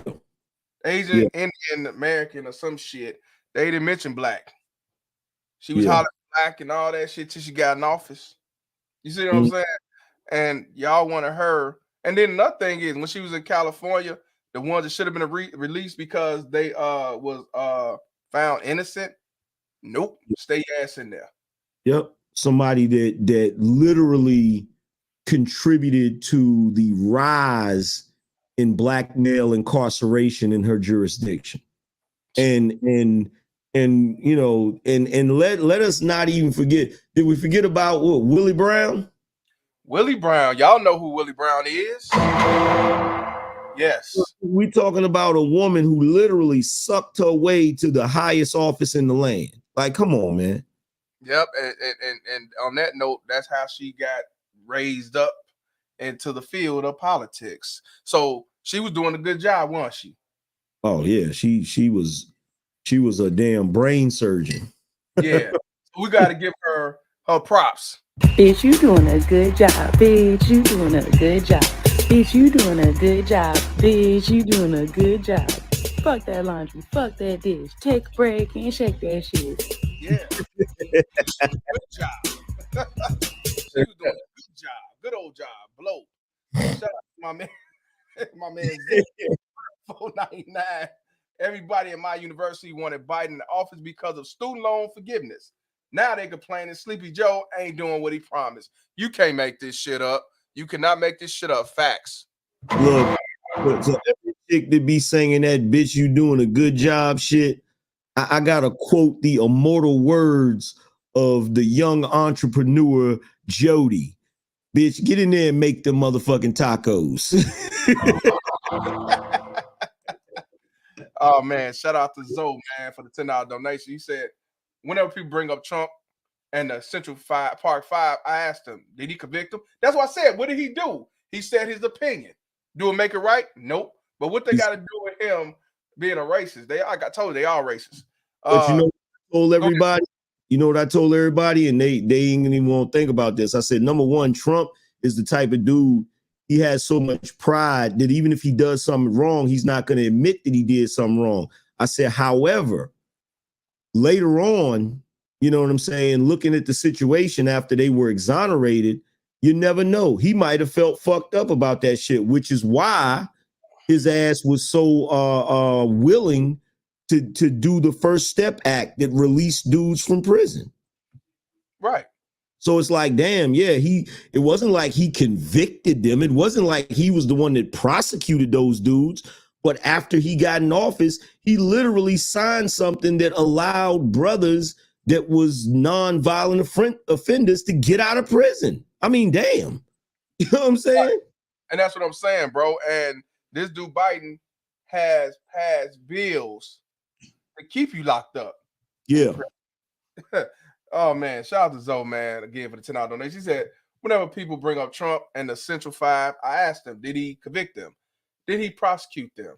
Did he manipulate them to admit that they did it when they didn't? That's question good in mind, my brother. Shout out to you, Zoe. Yeah, man, that's crazy. Shout out to Frank for the 1999. He said, I love you, Mr. Palmer, but Trump had to go. Oh, no, come on, man. Nah, man. Hold on. So Frank Foster, I just gotta ask him this question. Why Trump had to go, man? Why had Trump had to go? I was on a panel and somebody said to me, "No, angry man, because Trump did this and Trump did that or whatever." And I said, "I tell you what, you let me know how that work out the next time you fill up your gas tank." Man, I was in Oklahoma and I had got some fuel for $1.99, bro. Never believed it would happen again. I couldn't believe it, man. Shout out to you. I respect your opinion, bro. But I do want to know this. Since Trump been out of office, has Biden been doing a good job? Has Biden been doing what he said he was going to do? I want whoever voted for Biden, answer me, has he been doing a good job, and has he been doing what he said he was going to do for you or for the us as a collective? I want to know. Eric said y'all took the money. Yeah, I didn't see nobody complaining when they collected that check. 100%. 100%. Shout out to MPI for the $5 donation. They said, did you hear about the black woman they nominated for the Supreme Court? Yeah, the one who was married to the white dude, right? Yeah, I heard about it. All of them was married to white dudes, I believe. So I wasn't surprised about it at all. Man, you know shit. What about you, bro? I heard about that shit. Bed winching at its finest. Right, I could care less about that. I already knew when I'm they got black women in there, and I saw their husbands. Oh, okay, I get it. One of Biden's golfing buddies. So yeah, I get it, man. Shout out to Face Facts for the $4.99. Say, you got to play the "I told you to do" Biden clip. That explains how the community votes. You ain't never lied. You don't vote for me, you ain't black. So I knew I wasn't black then. I knew I wasn't black then. Yeah, me too. Right. Let's continue. Joe Biden is not doing anything that we shouldn't expect Joe Biden to do. The problem is y'all don't know the man y'all put in office. So you're surprised. For those of us that know Joe's record and decided to look at it, and we know Kamala's record, none of us are surprised. Let this be a lesson. Why do we continue to vote for people who give us our ass to kiss, including Obama? The funny thing is, we had so much smoke for Trump. And again, get out your feelings. Let's not be emotional, because nobody's saying it's Trump is our savior. But Obama didn't do shit for us. Biden told us that we wasn't black if we didn't vote for him. And then when we asked him what you gonna do for the black community, this motherfucker said, well, once I'm in office, we'll discuss it. Well, he been in office and he ain't done nothing for black people. Now, let me address the I got something to say after that. Let me know. No, go ahead, bro. No. I want you to go. Now, Michi, I never said that I was going to do anything for black people. And also, I did warn you guys about Joe. I told you Joe was a fuck up. I told you Joe didn't know how to do anything, not even tie his damn shoes. But you put him in office anyway. And, to the people that are saying that, I waited until I was out of office to say that America was racist, it's because I didn't want to get shot. But no, seriously, like, look, the whole thing with Obama, right? And I keep telling everybody this. You got to look past the symbolism and you got to go and dive into that boy's record. You got to look at everything he was doing, man. You got look, one thing you can go look at that situation with Gaddafi. Just go look at that situation. That tell you everything you need to know right there. Just go do a deep dive on that situation. That tells you everything you need to know. 100%. 100%. What I was gonna say, since he been in office, Mm-hmm. I ain't seen shit he did for black folks. Now, we've been going through racism and the bias when it comes to being black for over 400 or 500 years, right? Uh-huh. I be goddamn. He came out with a bill, anti-Asian hate bill for Asians, and we've been going through this same. To me, Father Oxon, they ain't going through no hate shit. Mm-hmm. And you telling me you gave them a bill, and we can't get a bill, even though we've been going through this shit for over 400-500 years? I mean, you can't make this shit up, bro. You can't. And y'all motherfuckers voted for him. Y'all voted for him, and he passed a hate bill for Asians, and not for us who've been going through for 400-500 years. I wonder how y'all feel that y'all voted for this motherfucker and he did that shit. If nothing else, if you say everything else he did so far, hey, ain't no issue. Yeah, it is what it is. But when it came to that, how do y'all feel that y'all voted for a dude that gave a hate bill passed for Asian versus yourselves or black people who've been going through it for over 400 or 500 years? How do y'all feel about that? What was your thought when you saw that, bro? I knew it. I was like, I'm not even surprised. Good for you. You voted for him. You got what you wanted. Bruh, when I saw that shit, soon as I seen it on the screen, I was like, this nigga. And look, I wasn't surprised at what he did because he's Joe Biden. I wasn't surprised, right? But I sat back and I said, I'm gonna see how black folks is gonna react to this. And you know what? I didn't hear not a damn peep out of black folks. Nothing. You know what I'm saying? Trump couldn't say grab them by the cooch without black folks losing their fucking mind. But when this motherfucker rolls out legislation, you feel me? So now you sisters that go to the beauty supply store, when the little Asian lady in there get mad at you for some reason, decide to go upside your head, you can't even complain about it. You can't even fight back, because if you get charged, it's gonna be a hate crime. Right. and you know what they do at them nail salons and shit like that? They beat your ass, lock the door on you and everything else. Follow you around the motherfucking beauty supply store and shit. Yep. You can't. There's one video where the Asian lady accused a black woman of stealing. She came from around the counter and went in her pockets, like literally went in her pockets to see what she had taken. Exactly. That's what I'm saying, man. Oh man, shout out to Famous Davis. I almost said Famous Dave. Shout out to Famous Davis for the $5 donation. She said, I met that bozo, Mr. Palmer. Ask Angry Man what I did. Hashtag hand sanitizer. Click clap. Continue to grow, both of you. Shout out to you, my brother. He told you about that?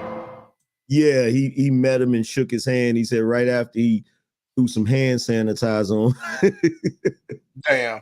What's going on, Pride? Shout out to Christian George, West Side, Chicago. Shout out to Story to Tell for the $5 donation. He said he made a bill to protect Asians from us when we are low-key the biggest financial supporters of Asians, Chinese, hair stores, etc., etc. You ain't lying. You ain't lying. Y'all crazy. But and as far as Obama, yeah, Obama ain't do shit for us. Anybody that think that he did, when people try to say, well, he passed the health care, I said that wasn't for black people, that's for everybody. You know what I'm saying? What have he did for black people?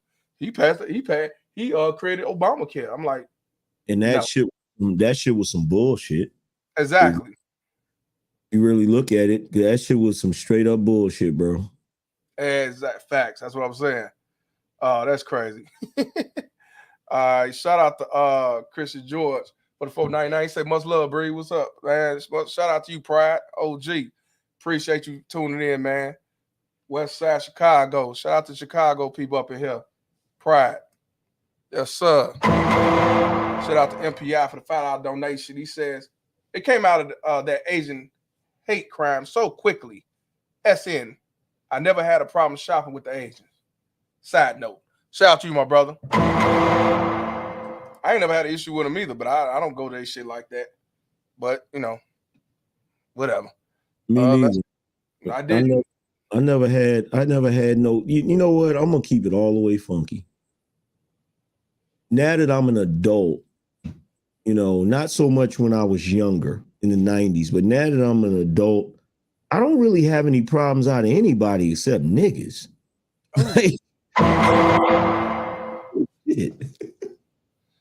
Yeah, I don't have a problem with nobody, but niggas. That's why I stay away from. That's exactly why I stay away from. So, you telling the truth. Let's continue. I'm going to tell you what he has attempted to do, which are very racist and very minute things that are disrespectful he could have kept. Because we're going to talk about more than just this crack pipe tonight. Have you guys been paying attention?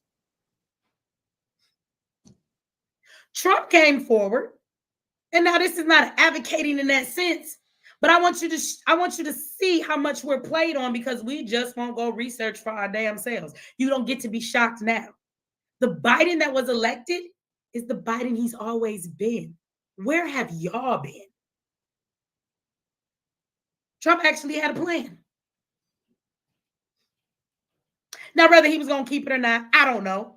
But he even was willing. Let me say, it's one thing when these politicians pander to us, right? And they play these fake little games, or they say, oh, well, we'll talk about it after you get us in the White House. And they beat around the bush. So even if Trump was pandering to us, he was willing to pander enough that he went all the way to say, I will commit to a plan for Black people before you even put me back in this position.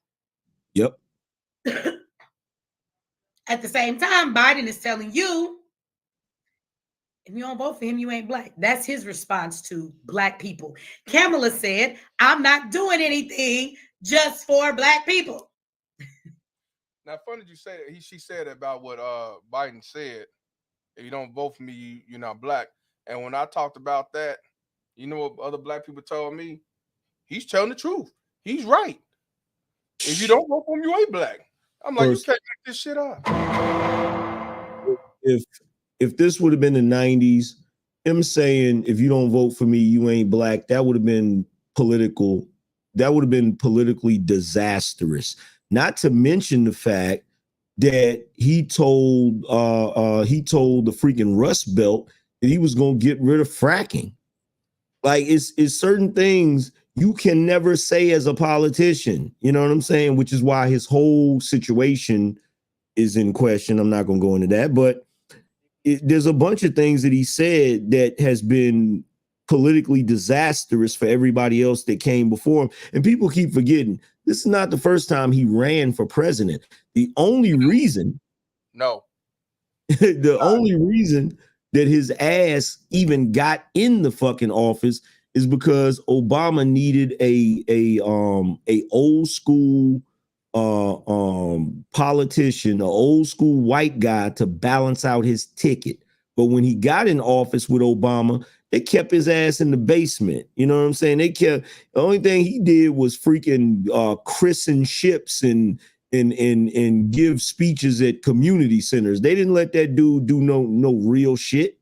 Yep. And then for everybody to come out, and because Obama knew, he knew that dude was disastrous. His whole staff knew he was disastrous. He was just a figurehead for vice president. He was never supposed to be able to become the president of the United States. And anybody that wants to argue against that, just look at the current state that the country is in right now. Facts. I want to give a shout out to John Henry for the $10 donation. He said Obama did more for the alphabet community. Shout out to you, Mr. Palmer, and the Angry Man. You ain't never lied. He sure did. When he and that's the reason why that the alphabet gang got power just as much as the feminist movement. They fighting each other neck and neck because Obama did what he did, put the color in all the White House and all that stuff, and vouch for him. And that right there gave him the star star. They was able to shoot off his sword. Yep. And now they able to run the schools. They able to do female Olympics. They able to do female UFC fights. They could do wrestling. They do all these things. And a lot of women was like, yeah, that they had that right. Good. Now they complaining that they're taking all their scholarships because they're whooping their ass in the sports and everything else. So yeah, you can't make this shit up. Shout out to Grown Man Business. He said Gaddafi's assassination coup was what was in Hillary Clinton's emails. Yep, sure was. Shout out to Grown Man Business. Y'all need to subscribe to him because he's over there doing that grown man business. Yes, sir. But yeah, man, for real.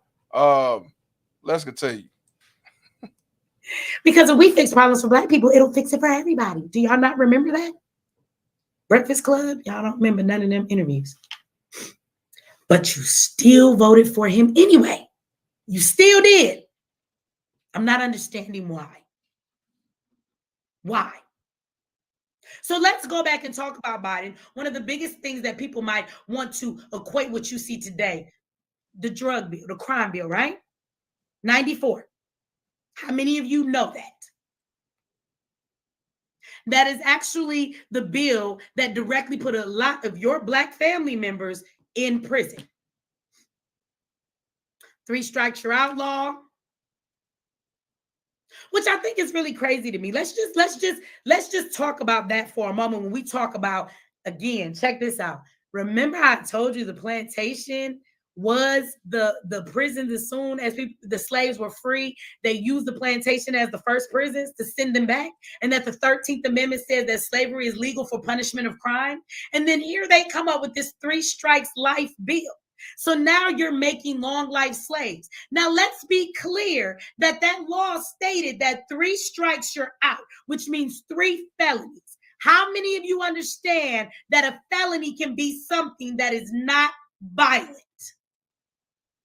I can rack up 3 felonies and not have killed anybody, assaulted anybody, or involved another individual physically in my crime at all. Do you know that? And the First Step Act was put in place for the purposes of releasing people who fell victim to that unfair law. People don't even realize that.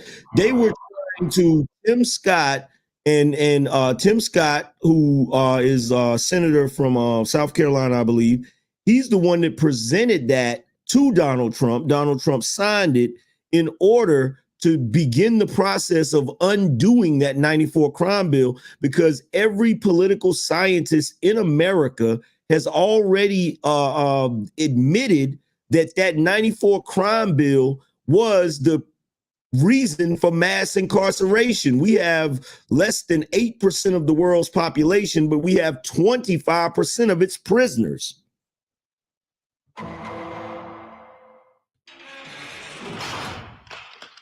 But that's who they say vote for. Yeah, not to mention, in conjunction with Bill Clinton also came up with, right along with that 94 crime bill, came up with these unjust laws, the Violence Against Women Act, okay, which proposes, based upon the Duluth model, proposes that anytime there is an altercation between men and women, men are always the aggressor. Not to mention, he also came out with the stiffer rules when it comes to child support, the Deadbeat Dads Act, okay? But you niggas is still voting for fucking Democrats. The majority of us here in these spaces, the things that we are complaining about are things that were put into policy by Democrats like Joe Biden and Bill Clinton and Hillary Clinton. Yep. You'd have to be a damn fool. And I told everybody this. I said, any black man today that is voting for a Democrat is a damn fool. Period.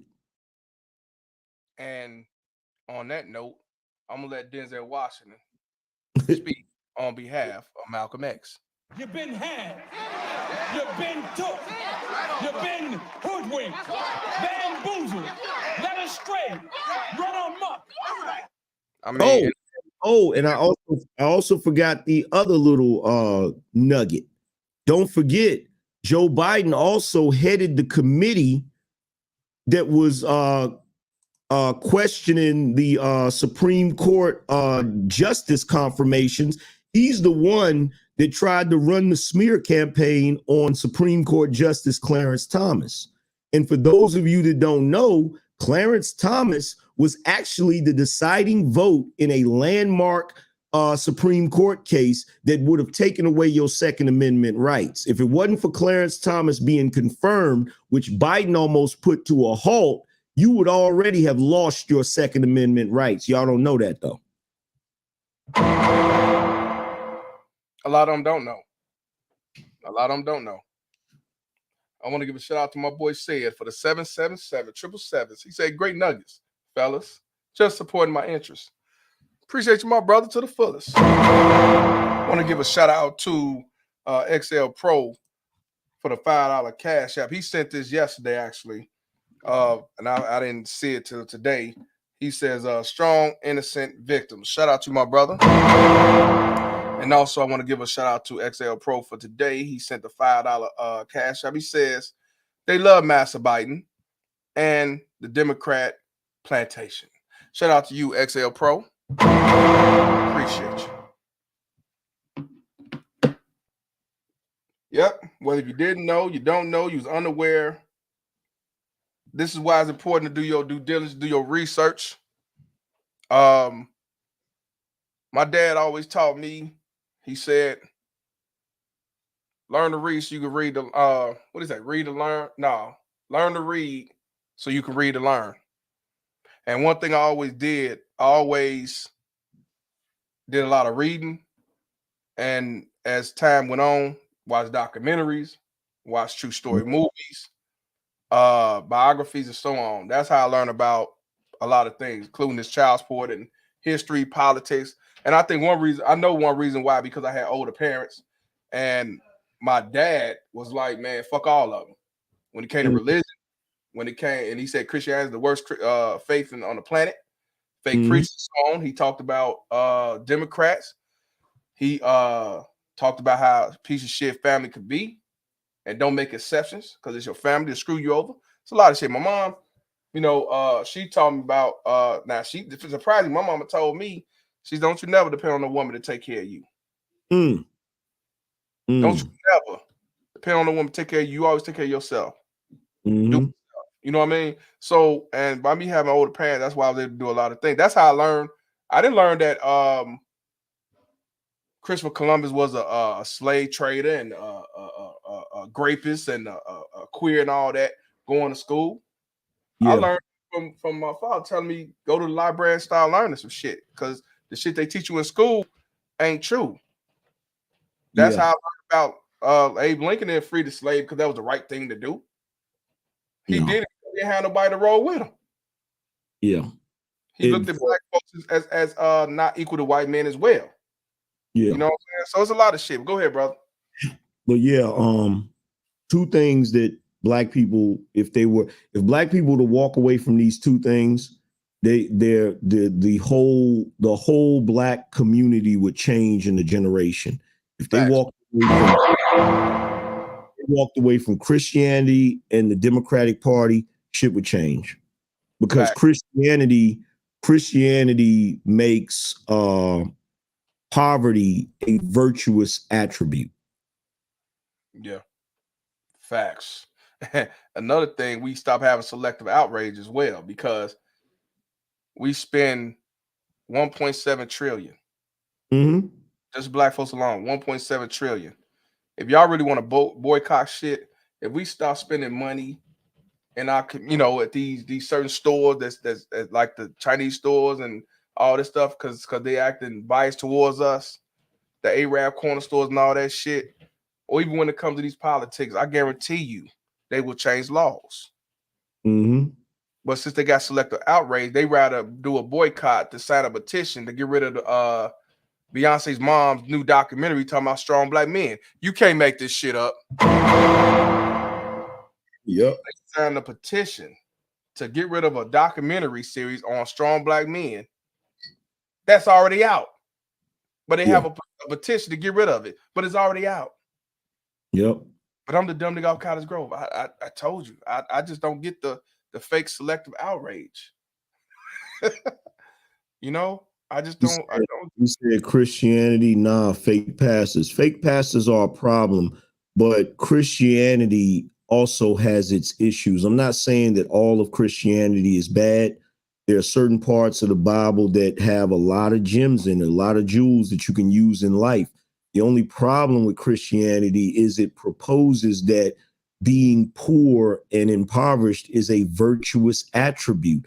That is not conducive to black people in America, because as long as you think that you have the moral high ground because you're poor, you're never going to be incentivized in order to get economically empowered. And as long as you don't have any economic empowerment, you will not have a seat at the table, and you will not have any control over the narrative of your community or your people. Period. I agree with Tim Howard when he talking about fake past. That's a lot. It's one of the things that fucks up faith. When you got a fake ass prophet that's all about the collection plate, all about the dollars, not about building and helping the community. Because you got a lot of low income people that pay Clefro Dollar all that money to keep him rich. Yeah, I mean, I was raised, I was raised just like most people. I was raised in a Christian household. Baptist. Yeah, Baptist. My grandmother was a diehard, God-fearing Christian. And even on my show, I'll use examples in the Bible to teach stuff, because the Bible does have jewels in it. The only problem is the Bible, like so many other things, has been used against certain people. This is why I do agree with the pastors being bad, because most of the time they preach from the areas in the Bible that are a detriment to you. The Bible doesn't always talk about poverty being a good thing. The Bible also says that to be in debt means to be a slave. So, people don't, but the pastor doesn't preach from those parts of the Bible. He only preaches from certain parts of the Bible. Even a white man back in slavery, he used that to keep slaves in the fields. You know what I mean? Then when Nat Turner woke up and started really looking at that Bible, he said it's time to go to war.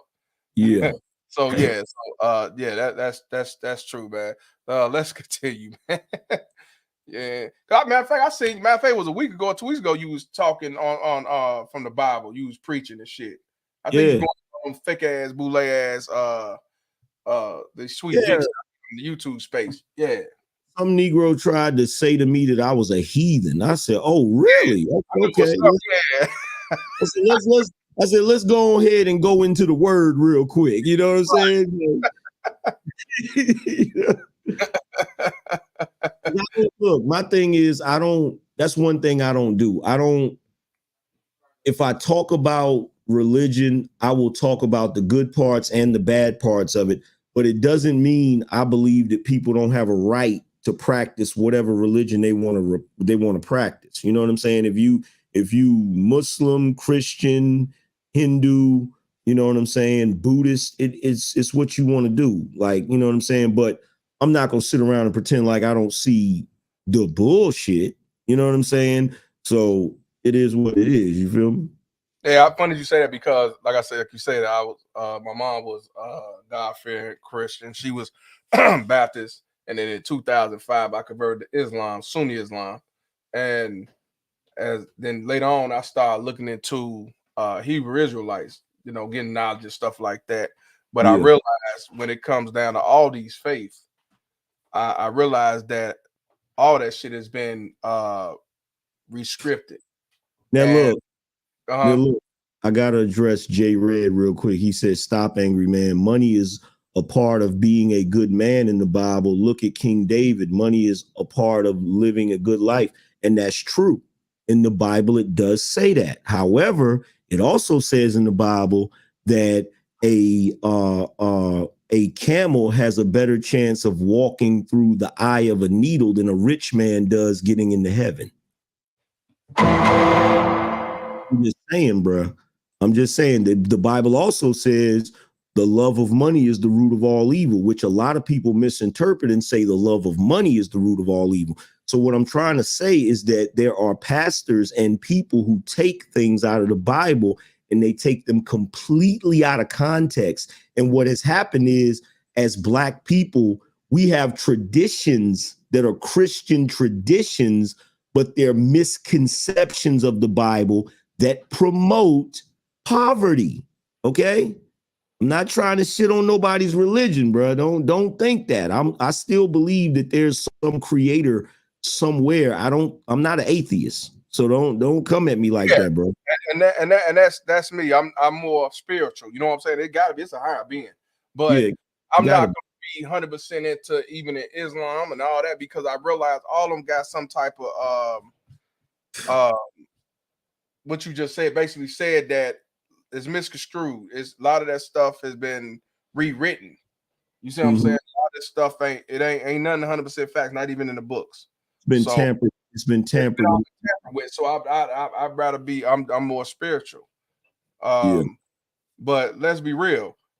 Most of us been raised in the Christian home, and a lot of us saw what was going on in our mom's churches and shit, and it was bullshit. And you see that a lot of these pastors, these preachers, they don't do nothing for the community. Yeah. They don't say shit what's going on in the community because they just want to keep getting that tax write-off and keep getting that collection plate. Yeah. And even they put politics into their religion. Yep. So I can't take that shit seriously like that. Yeah. So, anytime you see a church, anytime you see an immaculate church sitting on the corner in a community that looks like a bunch of slums, that looks like a third world country, that's a problem. Right. Over there on 89 Cottage Grove. I shit you not, bro. From 95th Cottage Grove all the way to 87th Cottage Grove, you got over 10 churches. Yeah. Yeah. I grew up on 89th Cottage Grove. From 95th Cottage Grove to 87th Cottage Grove had 10 to 12 churches. They had one on a couple of blocks. They was across the street from each other. Yeah. In the hood. And So that's to what I'm saying, man.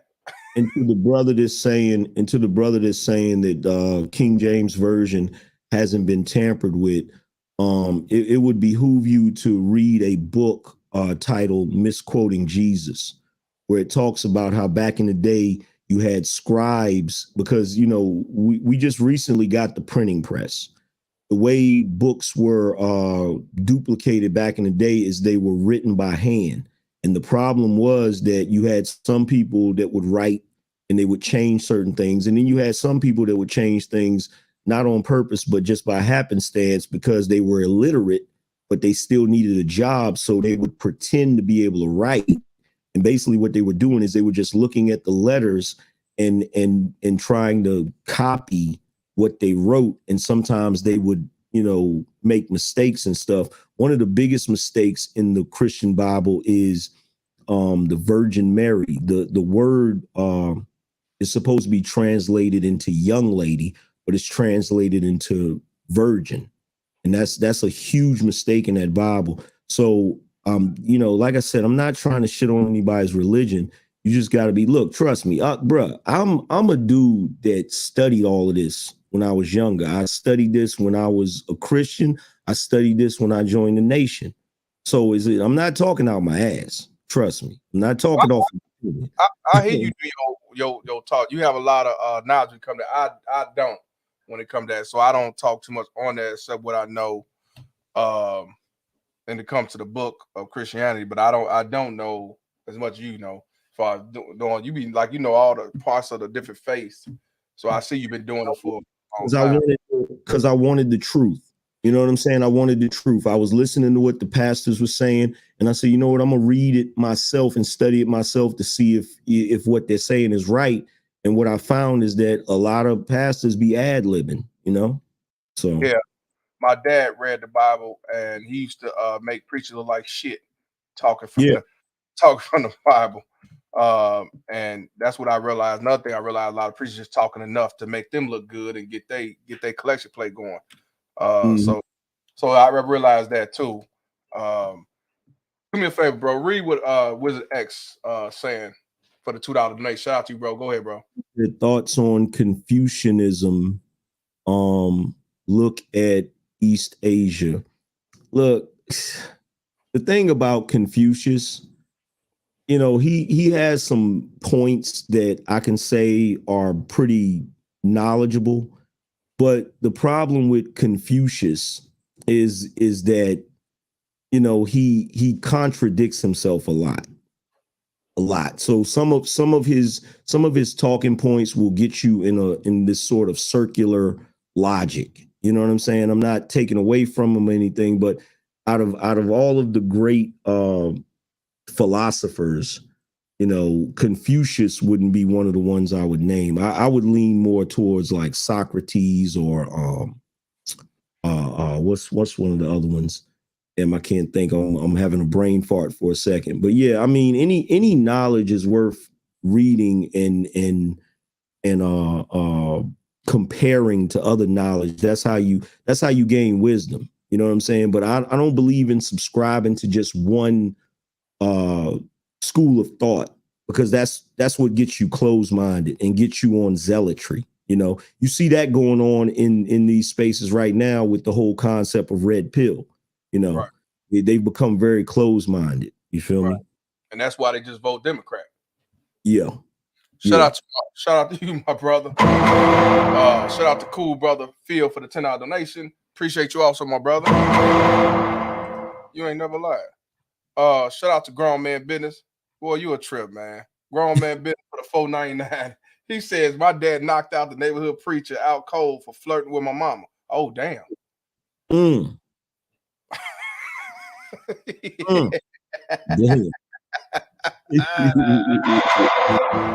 He wasn't flirting with her, man. He was trying to give us some knowledge on the Bible.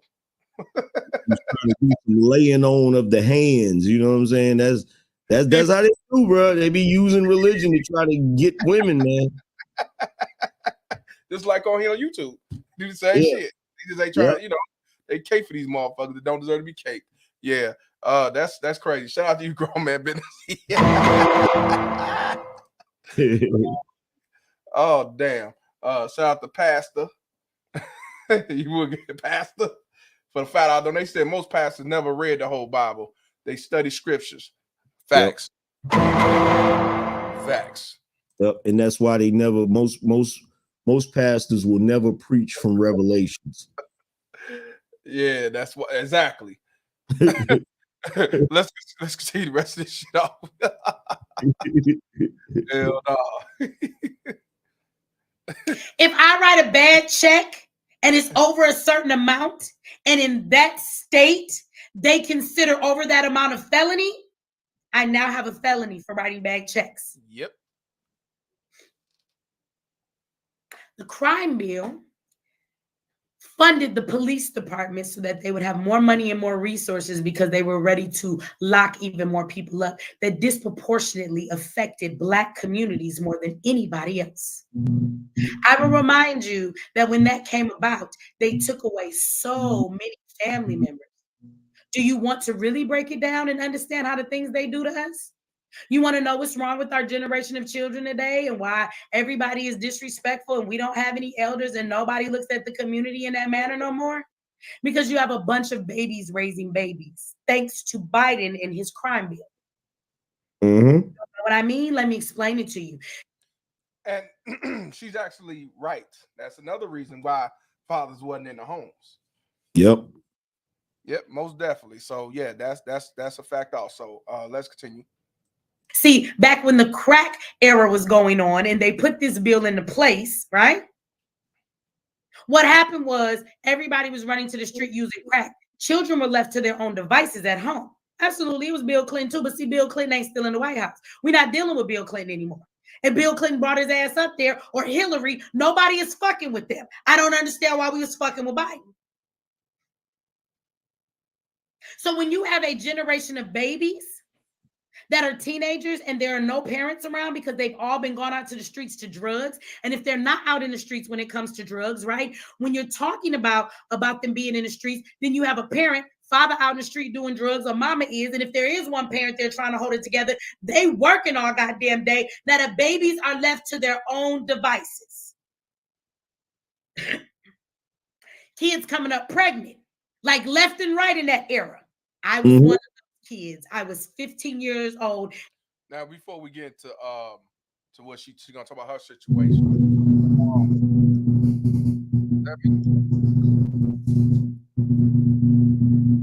You said what?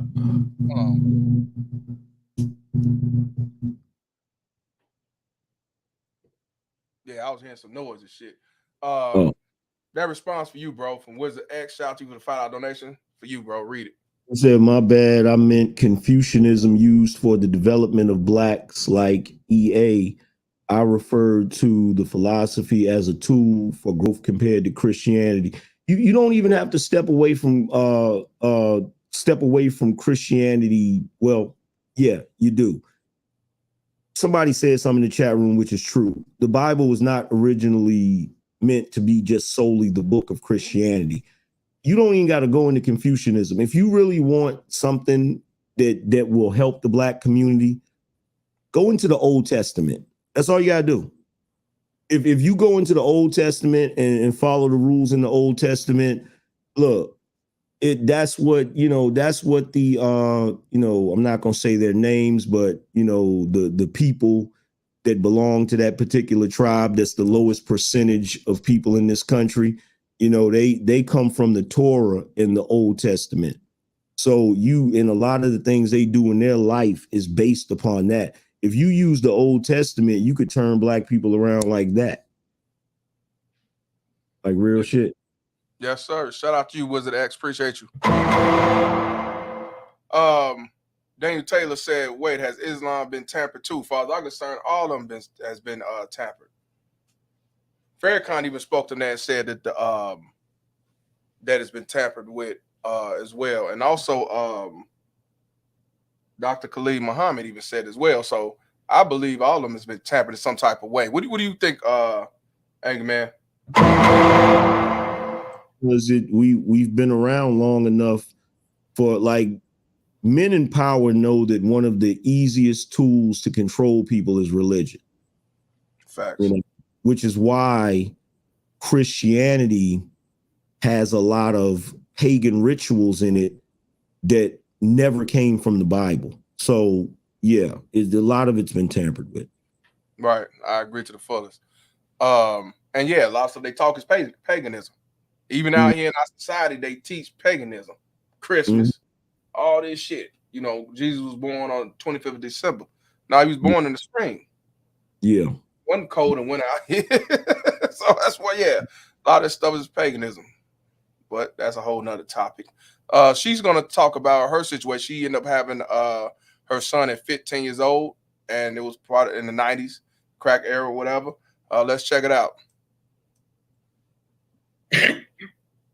Kids coming up pregnant, like left and right in that era. I was one of those kids. I was 15 years old and got pregnant and gave birth to a baby boy in 95. But see, I had a mother that said, you could come home and I will help you take care of that baby. I will show you how to be a mother. because I didn't know how to be a mom. I don't give a fuck what nobody say. If you push a baby out, it does not come with a manual and it doesn't automatically make you a parent. You learn as you go. And especially if you a kid, you don't know what them. I will never forget, I used to carry my son around all the time because he like little. Am I supposed to put him down? Can you put him down? Like I put him down and change his diaper, but then I felt in my 16-year-old mind, I need to pick him back up because he's too fragile and little. You can't sit him down. Till my mother came in and said, girl, give me that baby. You can sit the baby down. Look, let me show you what you do. Calm down. Let me show you how to be a mother. I had no idea what the fuck I was doing. Now equate that to all the teenagers who had babies at that time and they didn't have a mother to come in and say, let me show you how to be a parent, or to be there and supervise that child and give them attention so that they didn't even end up pregnant any goddamn way. So then you have a bunch of babies with no help raising their babies. And when you are a kid, you don't know how to be an adult. So you have a bunch of generation of kids running around who have 30-year-old and 35-year-old parents and 40-year-old parents, and they're their child's friend because they don't know the difference of, girl, I ain't your friend. I'm your motherfucking mama. Mm-hmm. You know how many people. Now, when it comes to that, and that's what I talk now. When we talk about that, that's when I talk about how a lot of these baby mama terrorists, after they run the father away, eliminate him out the picture, they keep the child from fucking with him because he's gonna be disciplined. He's gonna be the head man in charge. He's not gonna go along, get along. He's not finna sip no drink with him or her. Not gonna be smoking, kicking it like they cool, going out to the clubs together, going out to the same bar together, trying to pick up men together, twerk together, and all that bullshit. Mm-hmm. And you wonder why your child become pregnant at 15. Yeah. You gotta do an abortion or generational curse, or the single motherism. What's your take on that? Yeah, man. Like that issue has been a problem for so long. I'm still trying to figure out why people don't get it. You know what I'm saying? I'm still trying to figure out why people don't understand, like, especially the part where she talks about, you know, parents trying to be their kids' friends and shit. Like straight goofiness.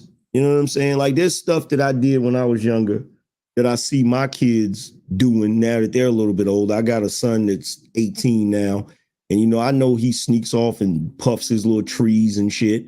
And yeah, I used to do that, but I'm not about to sit there and do it with him.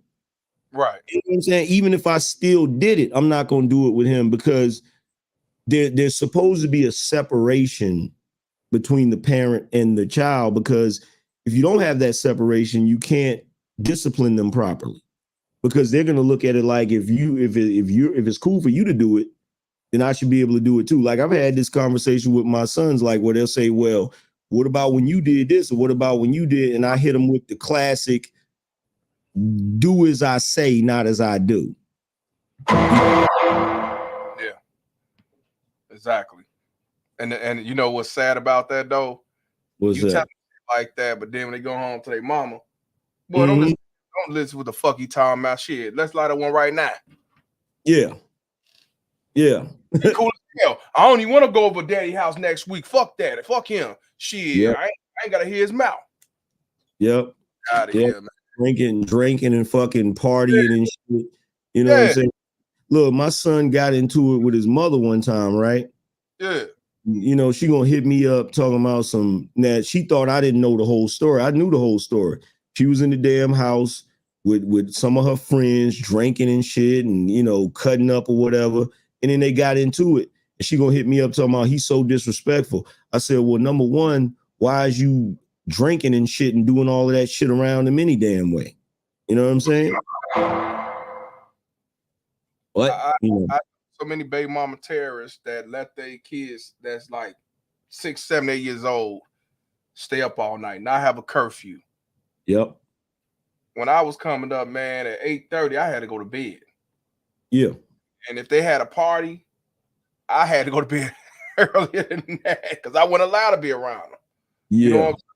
But in this day and age, they let them walk around, kick it, like do grown folk shit, and it's cool and all that shit. And when you say something about it, you just judge it because you weren't invited. Yeah. How did she feel when you told her that though?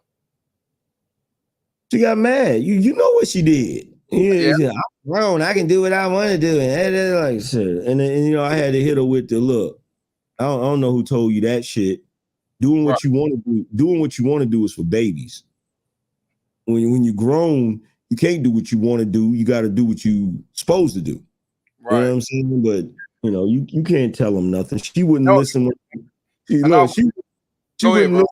wouldn't listen when I was with her. So I don't know why I expected to listen that and I ain't with her. You know. Right. And not only that, she called you though. Exactly. That's the funny.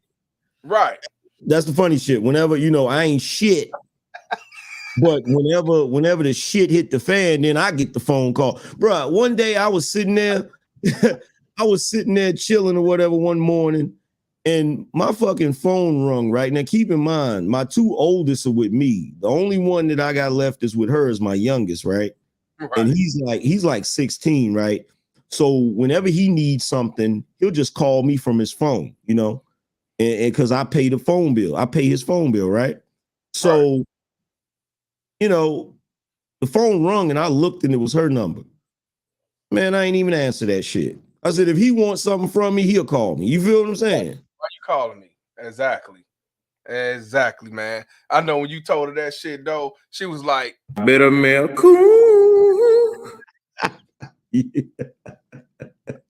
You motherfucker. That's why I don't like your black ass. That's why I'm gonna keep him away from you. Oh, here's the funny shit. This is the funniest. This is what took the cake, right? So when he was turning 16, right? Yeah. She hit me up talking about some, hey, your son want a birthday party at the skating rink for his 16th birthday. And I figured that you could pay half and I pay the other half. You know what I said? I said, first of all, I said, number one, if you want me to do something with you, you want me to go in with you on something for our son, you need to call me and ask me first instead of saying you're going to do something and then volunteering my damn money for whatever the hell it is you're trying to do. Because at the end of the day, if I decide to do something for him, I'm not going to call you up and say, hey, I did XYZ. I need you to go in half. If I do something, I will do it. You feel me? So the same way, if you want to do that for him, then you do that. And I sent him a text message. I said, look, if you want something for your birthday, let me know what you want for your birthday. I'll get it for you like I always do. But I'm not about to like, what the fuck is this supposed to be? I ain't Puffy.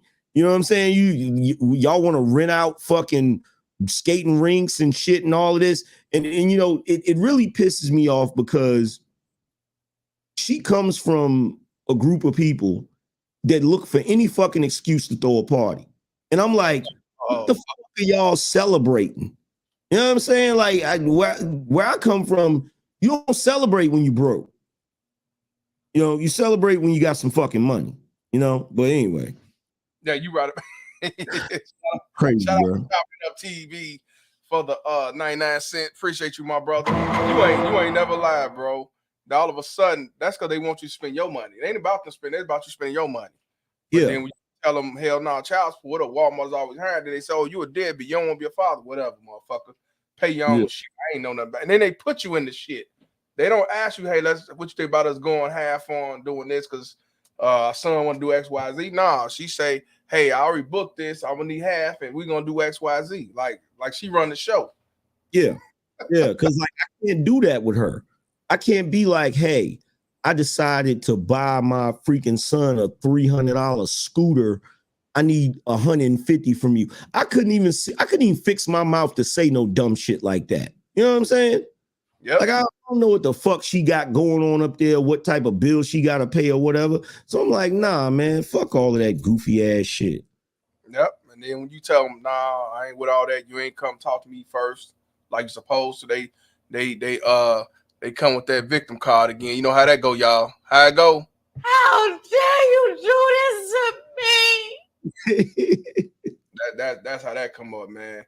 So shit. Shout out to Focus for the $5 donation. Appreciate you, my brother. Shout out to MPI for the $2 donation. He said they celebrating failure. Yeah, that's why. I believe that to the T. Well, let's finish this up. Friend, because they don't know the difference of, girl, I ain't your friend, I'm your motherfucking mama. Mm-hmm. Facts. You know how many people in this day and age I watch that are the same age as me, as my children came up when I was in my 30s, and they have teenagers as well, and they over there smoking weed with their fucking kids like they friends.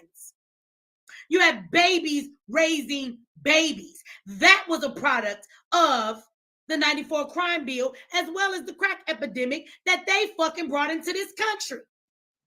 Let's not forget that. Should we just take a moment? It's not really a side note, but can I ask anybody in this chat, can you explain to me, does anybody know where cocaine comes from?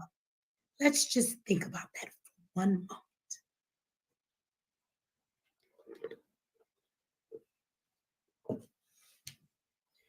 How did crack get in this country? Now, here's a better question. When coke got in the country, what fucking chemist taught these motherfuckers how to cook that shit up? Because I know niggas ain't figured that shit out. You know what I'm saying? I still don't know. Real shit. It's some white chemist somewhere, some Walter White motherfucker that's sitting around right now, old as fuck, broke, mad as shit, because nobody knows he's the fucking genius that figured out how to cook up coke.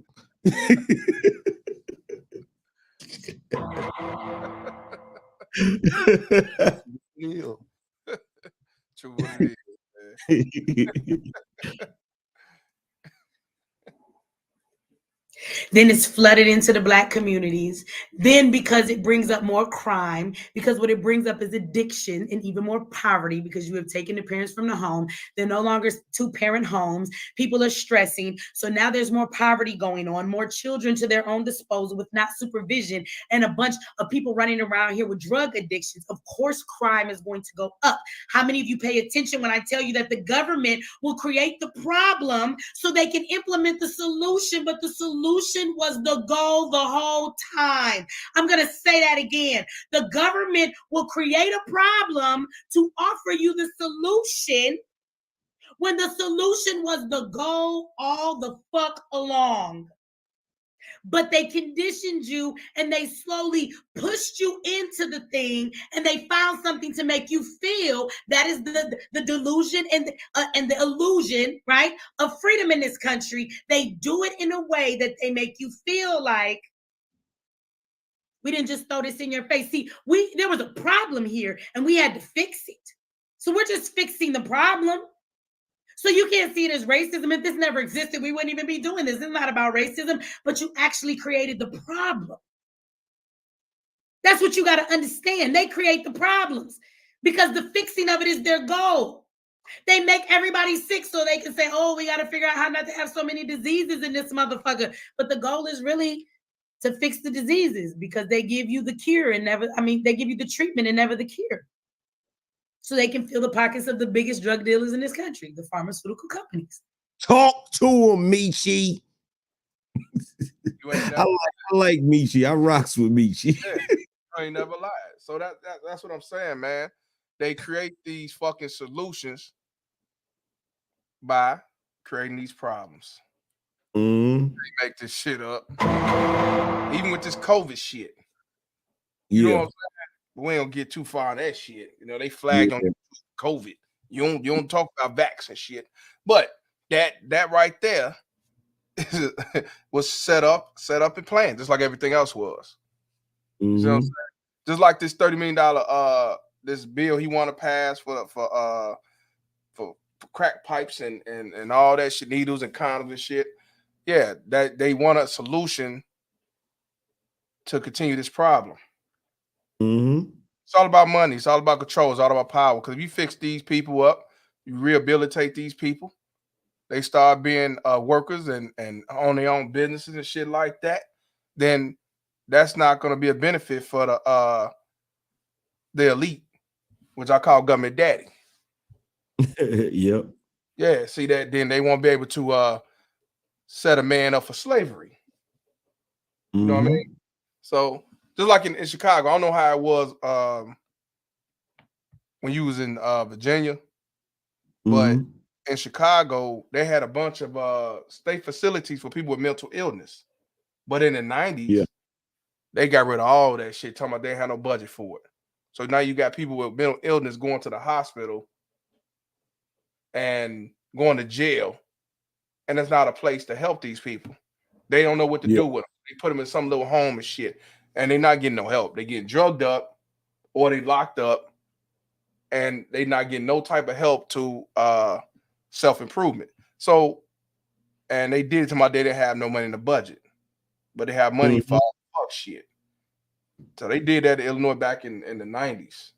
And we still don't have no facilities like that to help people with who really got mental illness. Yeah. It's sad. Yeah, well, the mental illness, I forgot what it's called, but there's a mental DSM, I think it's called. They took a lot of mental illnesses out of that book. They took a lot of things that used to classify as mental illness. They took that shit up out of there. So it ain't just one just hit him. Yeah, so they did that. They did that, and the same way that they cut the funding for a lot of mental health facilities, they did the same shit all over the damn country because they don't treat mental illness as seriously as they used to. Yeah, so they because that's why you got people running around now that's engaging in certain behavior, and they don't want to classify it as mental illness. If you were born a fucking guy and you think that you're a purple fucking dinosaur, that is a mental illness. And, you know, I know where you're going on this one. I'm speaking in code. I'm not gonna go there, you know what I'm saying? But everybody know what I'm saying, right? If you want to turn around and be a Decepticon, yeah, you gotta have some type of mental illness. And just like Wahai said, state of South Carolina got rid of all the mental facilities also at the same time. See, I didn't know that. I knew they did in Chicago and Illinois. I didn't know if they did it when y'all just proved it. So that's what I'm saying. You telling me this shit ain't planned? This shit ain't set up? How the fuck I knew it happened in South Carolina? How I knew it happened where you were? You can't make this shit up. I didn't know that. Yeah. And then he said at the same time, it was in the 90s. Get rid of that shit. Wow. Yeah. That's what I'm saying, man. Shout out to CFV for the $2 She said, peace. Appreciate you, sister. Yeah. Transformers, more than meets the eye. Transformers, humans in disguise.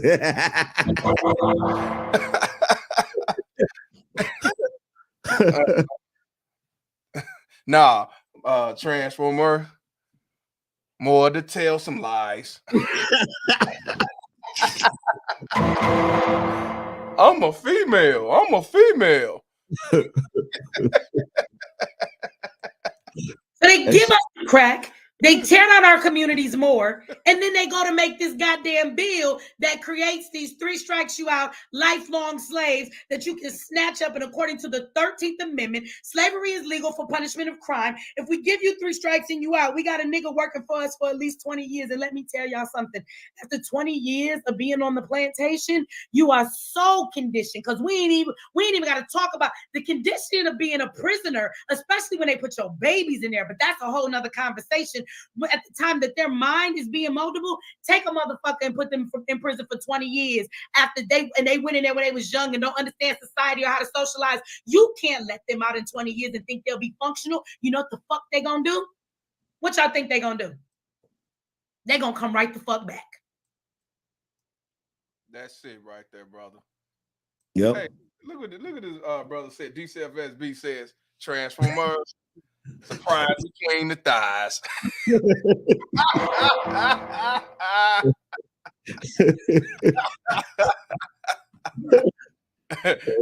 ain't know about that, man. Damn. Hell yeah. Louis says they shut down all mental asylums back in the 80s. I didn't know that. Yeah. It's crazy. That's what I'm saying. All that shit set up, man. They come out, we just ain't got no budget. That's the excuse. They rather have them in jail. and make use slaves or do some shit. Use them as test dummies for medicine. They created shit, just like the vets. You know, they did too. They took. I don't know if they brought it back, but they fixed it. So there used to be a time where cats could get a degree in prison.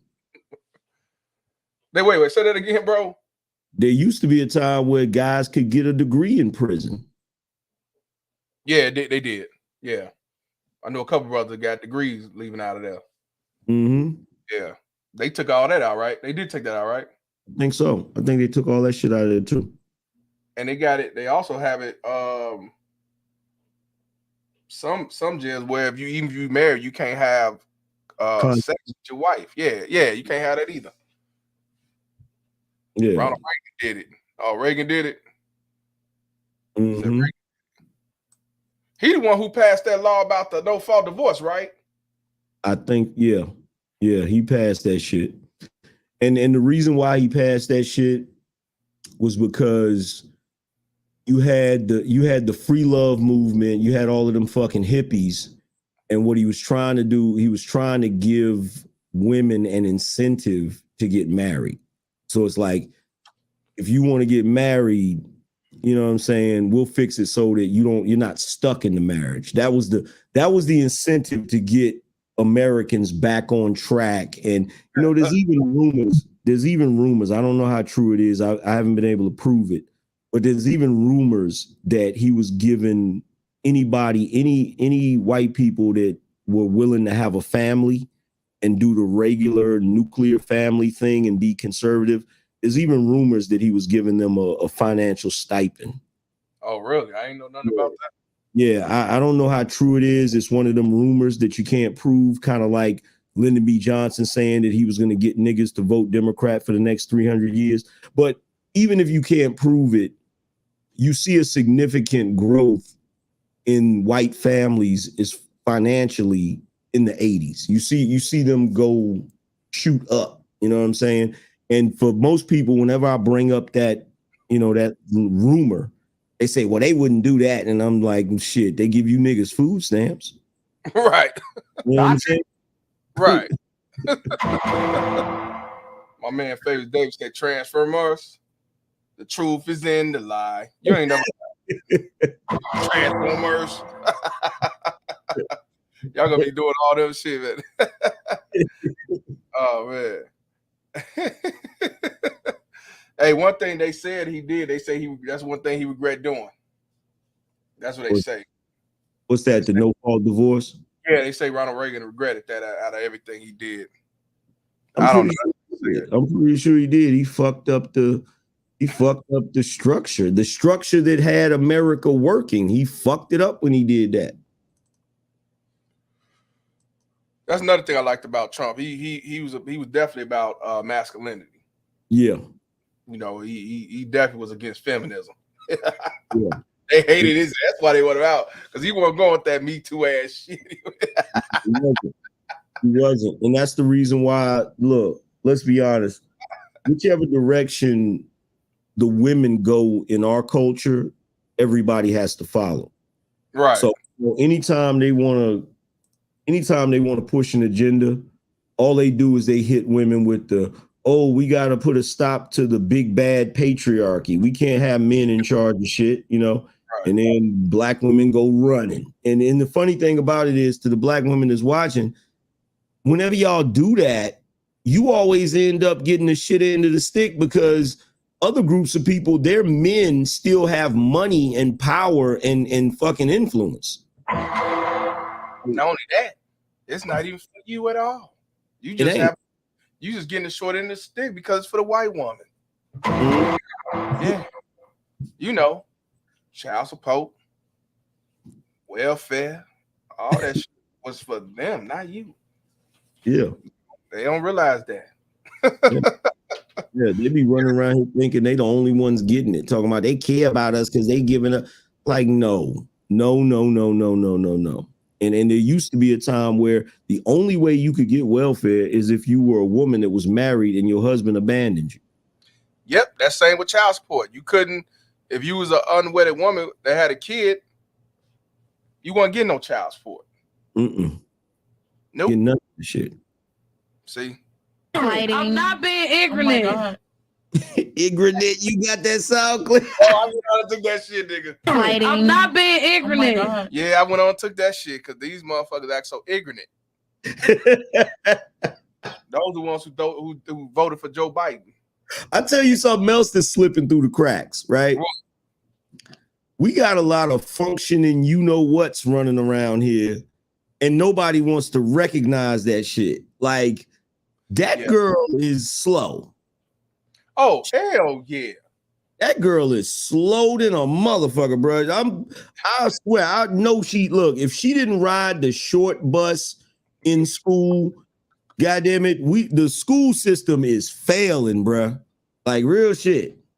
Bro. Truth is what it is. You hear her say, what is that, steam yard? Steam yard? What's steam yard? Yeah.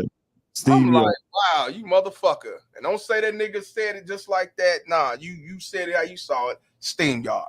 And look, I was watching an episode of Fresh and Fit last night where they threw these two chicks out, right?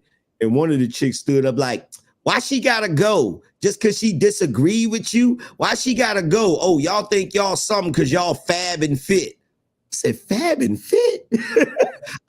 How you on a show and you don't even know the name of the motherfucker? I'm not being ignorant. And that right there is why I told you I don't take these toddlers seriously at all.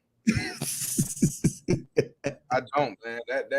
Because that also showed that they're willing to get on anybody's show just to get some attention. So even if she didn't know who they was, they say, you want to come on here? Yeah. You want to drink? Yeah. All right, you. And then they talk that shit. And look, one of them was like, I'm not leaving till I get my waiver back. Like, bitch, I'm not getting no waiver, bitch, so you can turn around and sue me. Nah. Give it the waiver back. Right. You gave it in the first place. Right, because you made a choice. You fucking income fucking poop. God damn. You think that you're gonna get your it's no different from the bride that said she didn't want to be on OnlyFans when Tommy had on the video, even though she took $2,500. Yeah. Yeah. She thought that she changed her mind after she fucked. That's what I say. These motherfuckers crazy. She want her husband to find out. Hey, but that's your problem. You chose $2,500 over your husband. Yeah, man. So it is what it is, man. But you going live tonight? Yeah, I'm probably gonna go live probably around 9. What you gonna be talking about tonight? Or you don't know yet? I don't even know yet. Okay. What time you going live? Probably about 9 Eastern. 9 Eastern? Yeah. Yes, 8 o'clock Eastern. I'm definitely gonna check y'all out, check you out, man. Anything you want to let the people know, you know what I'm saying? You can let them know how to reach you, even though everybody know who you are, but just in case. Yeah, man. Y'all know how to reach me, man. Just type in the Angry Man in the YouTube search bar. It should come up. I'm not sure what we're gonna talk about, but trust me, whatever it is, I'm gonna make sure it's some fire. So, y'all check me out or whatever. But as far as this whole situation, man, black folks, man, y'all gotta stop with the fucking Democrat shit. You done had enough proof to leave them motherfuckers alone.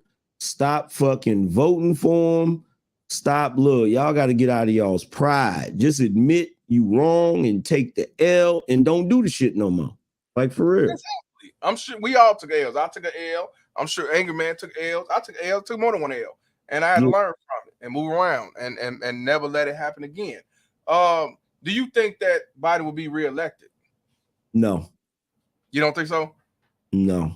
I don't think so either. He'll be, for one, he's caused too much damage to the Democratic Party. The Democratic Party isn't even going to be the same type of party after this year. After the end of this year, the Democrat Party is going to be, they're going to be hurt. They're going to be on their last leg after this year. So I don't think he's going to get reelected. If he does get reelected, God help us all. Ooh. And you know what? Not only that, he got Democrats was going against him on certain things he was trying to do. So I'm like, and they was running the show. So I'm like, yeah, it ain't looking good. You fucking up. You fucking up. The only thing that's saving him right now is Pelosi being the Speaker of the House. If the Republicans had the House and the Senate and they had a different speaker, he'd already be in trouble. They'd be trying to impeach the shit out of his ass. Facts. 100% facts, bro. Do you think Trump gonna run again? Yeah. You do? You see they trying to get him on this Capitol Hill shit. You think it's gonna stick? Nope. I don't either. I don't know why they fucking with him. There's too much video footage of it. It's too much video footage of it. And they don't have any, they don't have him saying anything that incited it. So it ain't gonna stick. If they look, you got to think, and this is the other thing that people say when they're like, "Oh, Trump is so corrupt." Look, man, the Democrats got the FBI and the CIA on their side. They investigated him 6 ways from Sunday. If he was really doing anything wrong, they would have been got him, right? And the thing about that, they are so goofy right now. You literally got Republicans talking about, well, maybe we need to disband the FBI. Yeah, okay. Yeah, okay. And so, yeah, like, no, if they were able to get him, they'd have got him by now. They'd have got, especially right, because they couldn't arrest him while he's president. But as soon as they got him, that's why I hope he go back in office. I do. I hope he go back in office. I hope I can get out of here. And the more they investigate him, because they really need to stop. Because the more they investigate him, the more they find proof about what the Democrats and Hillary was doing. So they need to. Right. Hey, last thing I wanna play, but hold on. Shout out to Grown Man Business for the 499. He said, tell Angry Man to check out the cover of March and April edition of Essence magazine. What's going on in there? What's going on in there, bro? Because I might have checked it out too. Shout out to Grown Man Business. So it must be something you got to check out, brother. I'm gonna have to look at it too, be nosy too. Hey, but I'm gonna tell y'all this, and Angry Man, I'm gonna let you know this. They voted Biden in, and it was mostly black women as far as in our groups, mostly black women. And you've seen everything that Joe Biden had been not doing for the community and been looking out for everybody else. Bills passed for everybody else. I guarantee you, when as they see this shit going on, they doing a Clifford Burns. Christmas Eve, and they're calling my lawyer for 2 payments, telling him there's a warrant going out for his arrest. Where does he live? I got a fucking apartment in a post office box because I don't want people bothering me anymore. See, that's what they doing right now. Oh my God. Hilarious. Brother, I appreciate you jumping on, man. I definitely want to talk about this this Biden shit, because you up on the politics, stuff like that, more than me. And I thought I knew shit. You got that game. I'm like, I need help. I need Angry Man to be on this motherfucker, man. So yeah, man. Let's do it again, man. I'm trying to get one with me, you, Grown Man Business, and Jack on this motherfucker. Oh yeah, shit, we can do that. Yeah, I'm gonna set it up, man. I know everybody got how they time. The Grown Man Business be traveling all over and shit. You know what I mean? I'm just nigga on the couch. I got time. I got time. So I'm on the couch, my child's pope. So yeah, man. Y'all tune in definitely with AM, man, at 9 o'clock Eastern time. It's 8 o'clock Central time. Y'all know the rest. You know, man. Brother, I appreciate you, man. You one of the realest niggas on here. I know you, Grown Man Business, and a lot of others. Fuck the rest of these niggas. And keep doing what you're doing, man. Hey, man, I appreciate you, bro. Yes, sir. Yes, sir, man. All right, I'll see you tonight then. All right, man. All right. Peace out. Hey, man, shout out to the Baby Mama Terry's Bounty Hunters, man. Wanted to talk about something different. You know, hey, like I said, I ain't here to tell you who to vote for, but all I can say is we have to start going off what we see and not what everybody else tell you what you should see. This motherfucker's been in office and ain't did shit for black folks. So on that alone, why do y'all still make excuse for this dude? Why y'all still want to vote for this dude? Why do y'all try to justify the bullshit he has done? But I will say, a lot of people who voted for him has definitely regretted it. A lot of black women in particularly have regretted. Even black dudes, for the most part, not everybody, but a lot of people are looking at him like, nah, you can't have you back in office. We should have just kept Trump. I let my emotions with Trump bring this bastard ass nigga in. I gotta play it one more time before y'all go and before I get the fuck out of here. Denzel got to speak his piece. One more again. Just one more again. You've been had. You've been took. You've been hoodwinked. Bamboozled. Led astray. Run amok. What we got to start doing again, I have to tell you, we have to think for ourselves. We have to do more due diligence to investigate, see it for what it is, and stop going off with the media or with society and what your mama or your woman's tell you. You know what I'm saying? You have to do your due diligence and see it for what it is. You see what these motherfuckers doing, and I'll be damned if y'all motherfuckers still try to make an excuse for it. Just like these baby mama tariffs, just like this unjust system in family court and everything else. We got to start seeing it for what it is. So yeah, once again, shout out to Angry Man out here doing the Lord's work. And we're gonna do a lot of shit. We're doing a lot of shit together. We got shit lined up, just like me and Jab got shit lined up. Me and Ramil got shit lined up. Ty and everybody else. That's why I say real recognize real, man. So I appreciate y'all tuning in. Y'all be safe out here. I will be live tomorrow, and I'm gonna cook on this bitch tomorrow. And I don't know if a lot of y'all know about this motherfucker, but I'm gonna keep it quiet. But believe me, y'all gonna be like, hell nah. But y'all might say I'm not surprised at all. And I've been telling y'all motherfuckers, you cannot trust these baby mama tears. They will set a man up for failure. It's all about failed relationship or divorce. This ain't got nothing to do with child support, but it got to do with trying to throw a man on the bus. So tune in tomorrow, 2 o'clock Central Standard Time. Everybody that tune in for the first time, please like and subscribe. Everybody that love me and support me, definitely continue to like and comment and spread the word. I'm Mr. Palmer, and this conversation is over.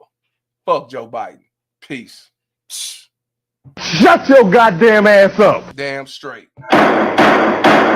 Baby mama terrorist. BMT. It's my baby mama. I'm on child support. Can't see my kids, so I stay in coke. It's my baby mama. She be riding Lexus, finding sugar daddies and doing setups. It's my baby mama. I'm on child support. Can't see my kids, so I stay in coke. It's my baby mama. She be riding Lexus, finding sugar daddies and doing setups. It's my baby mama. I'm on child support. Can't see my kids, so I stay in coke.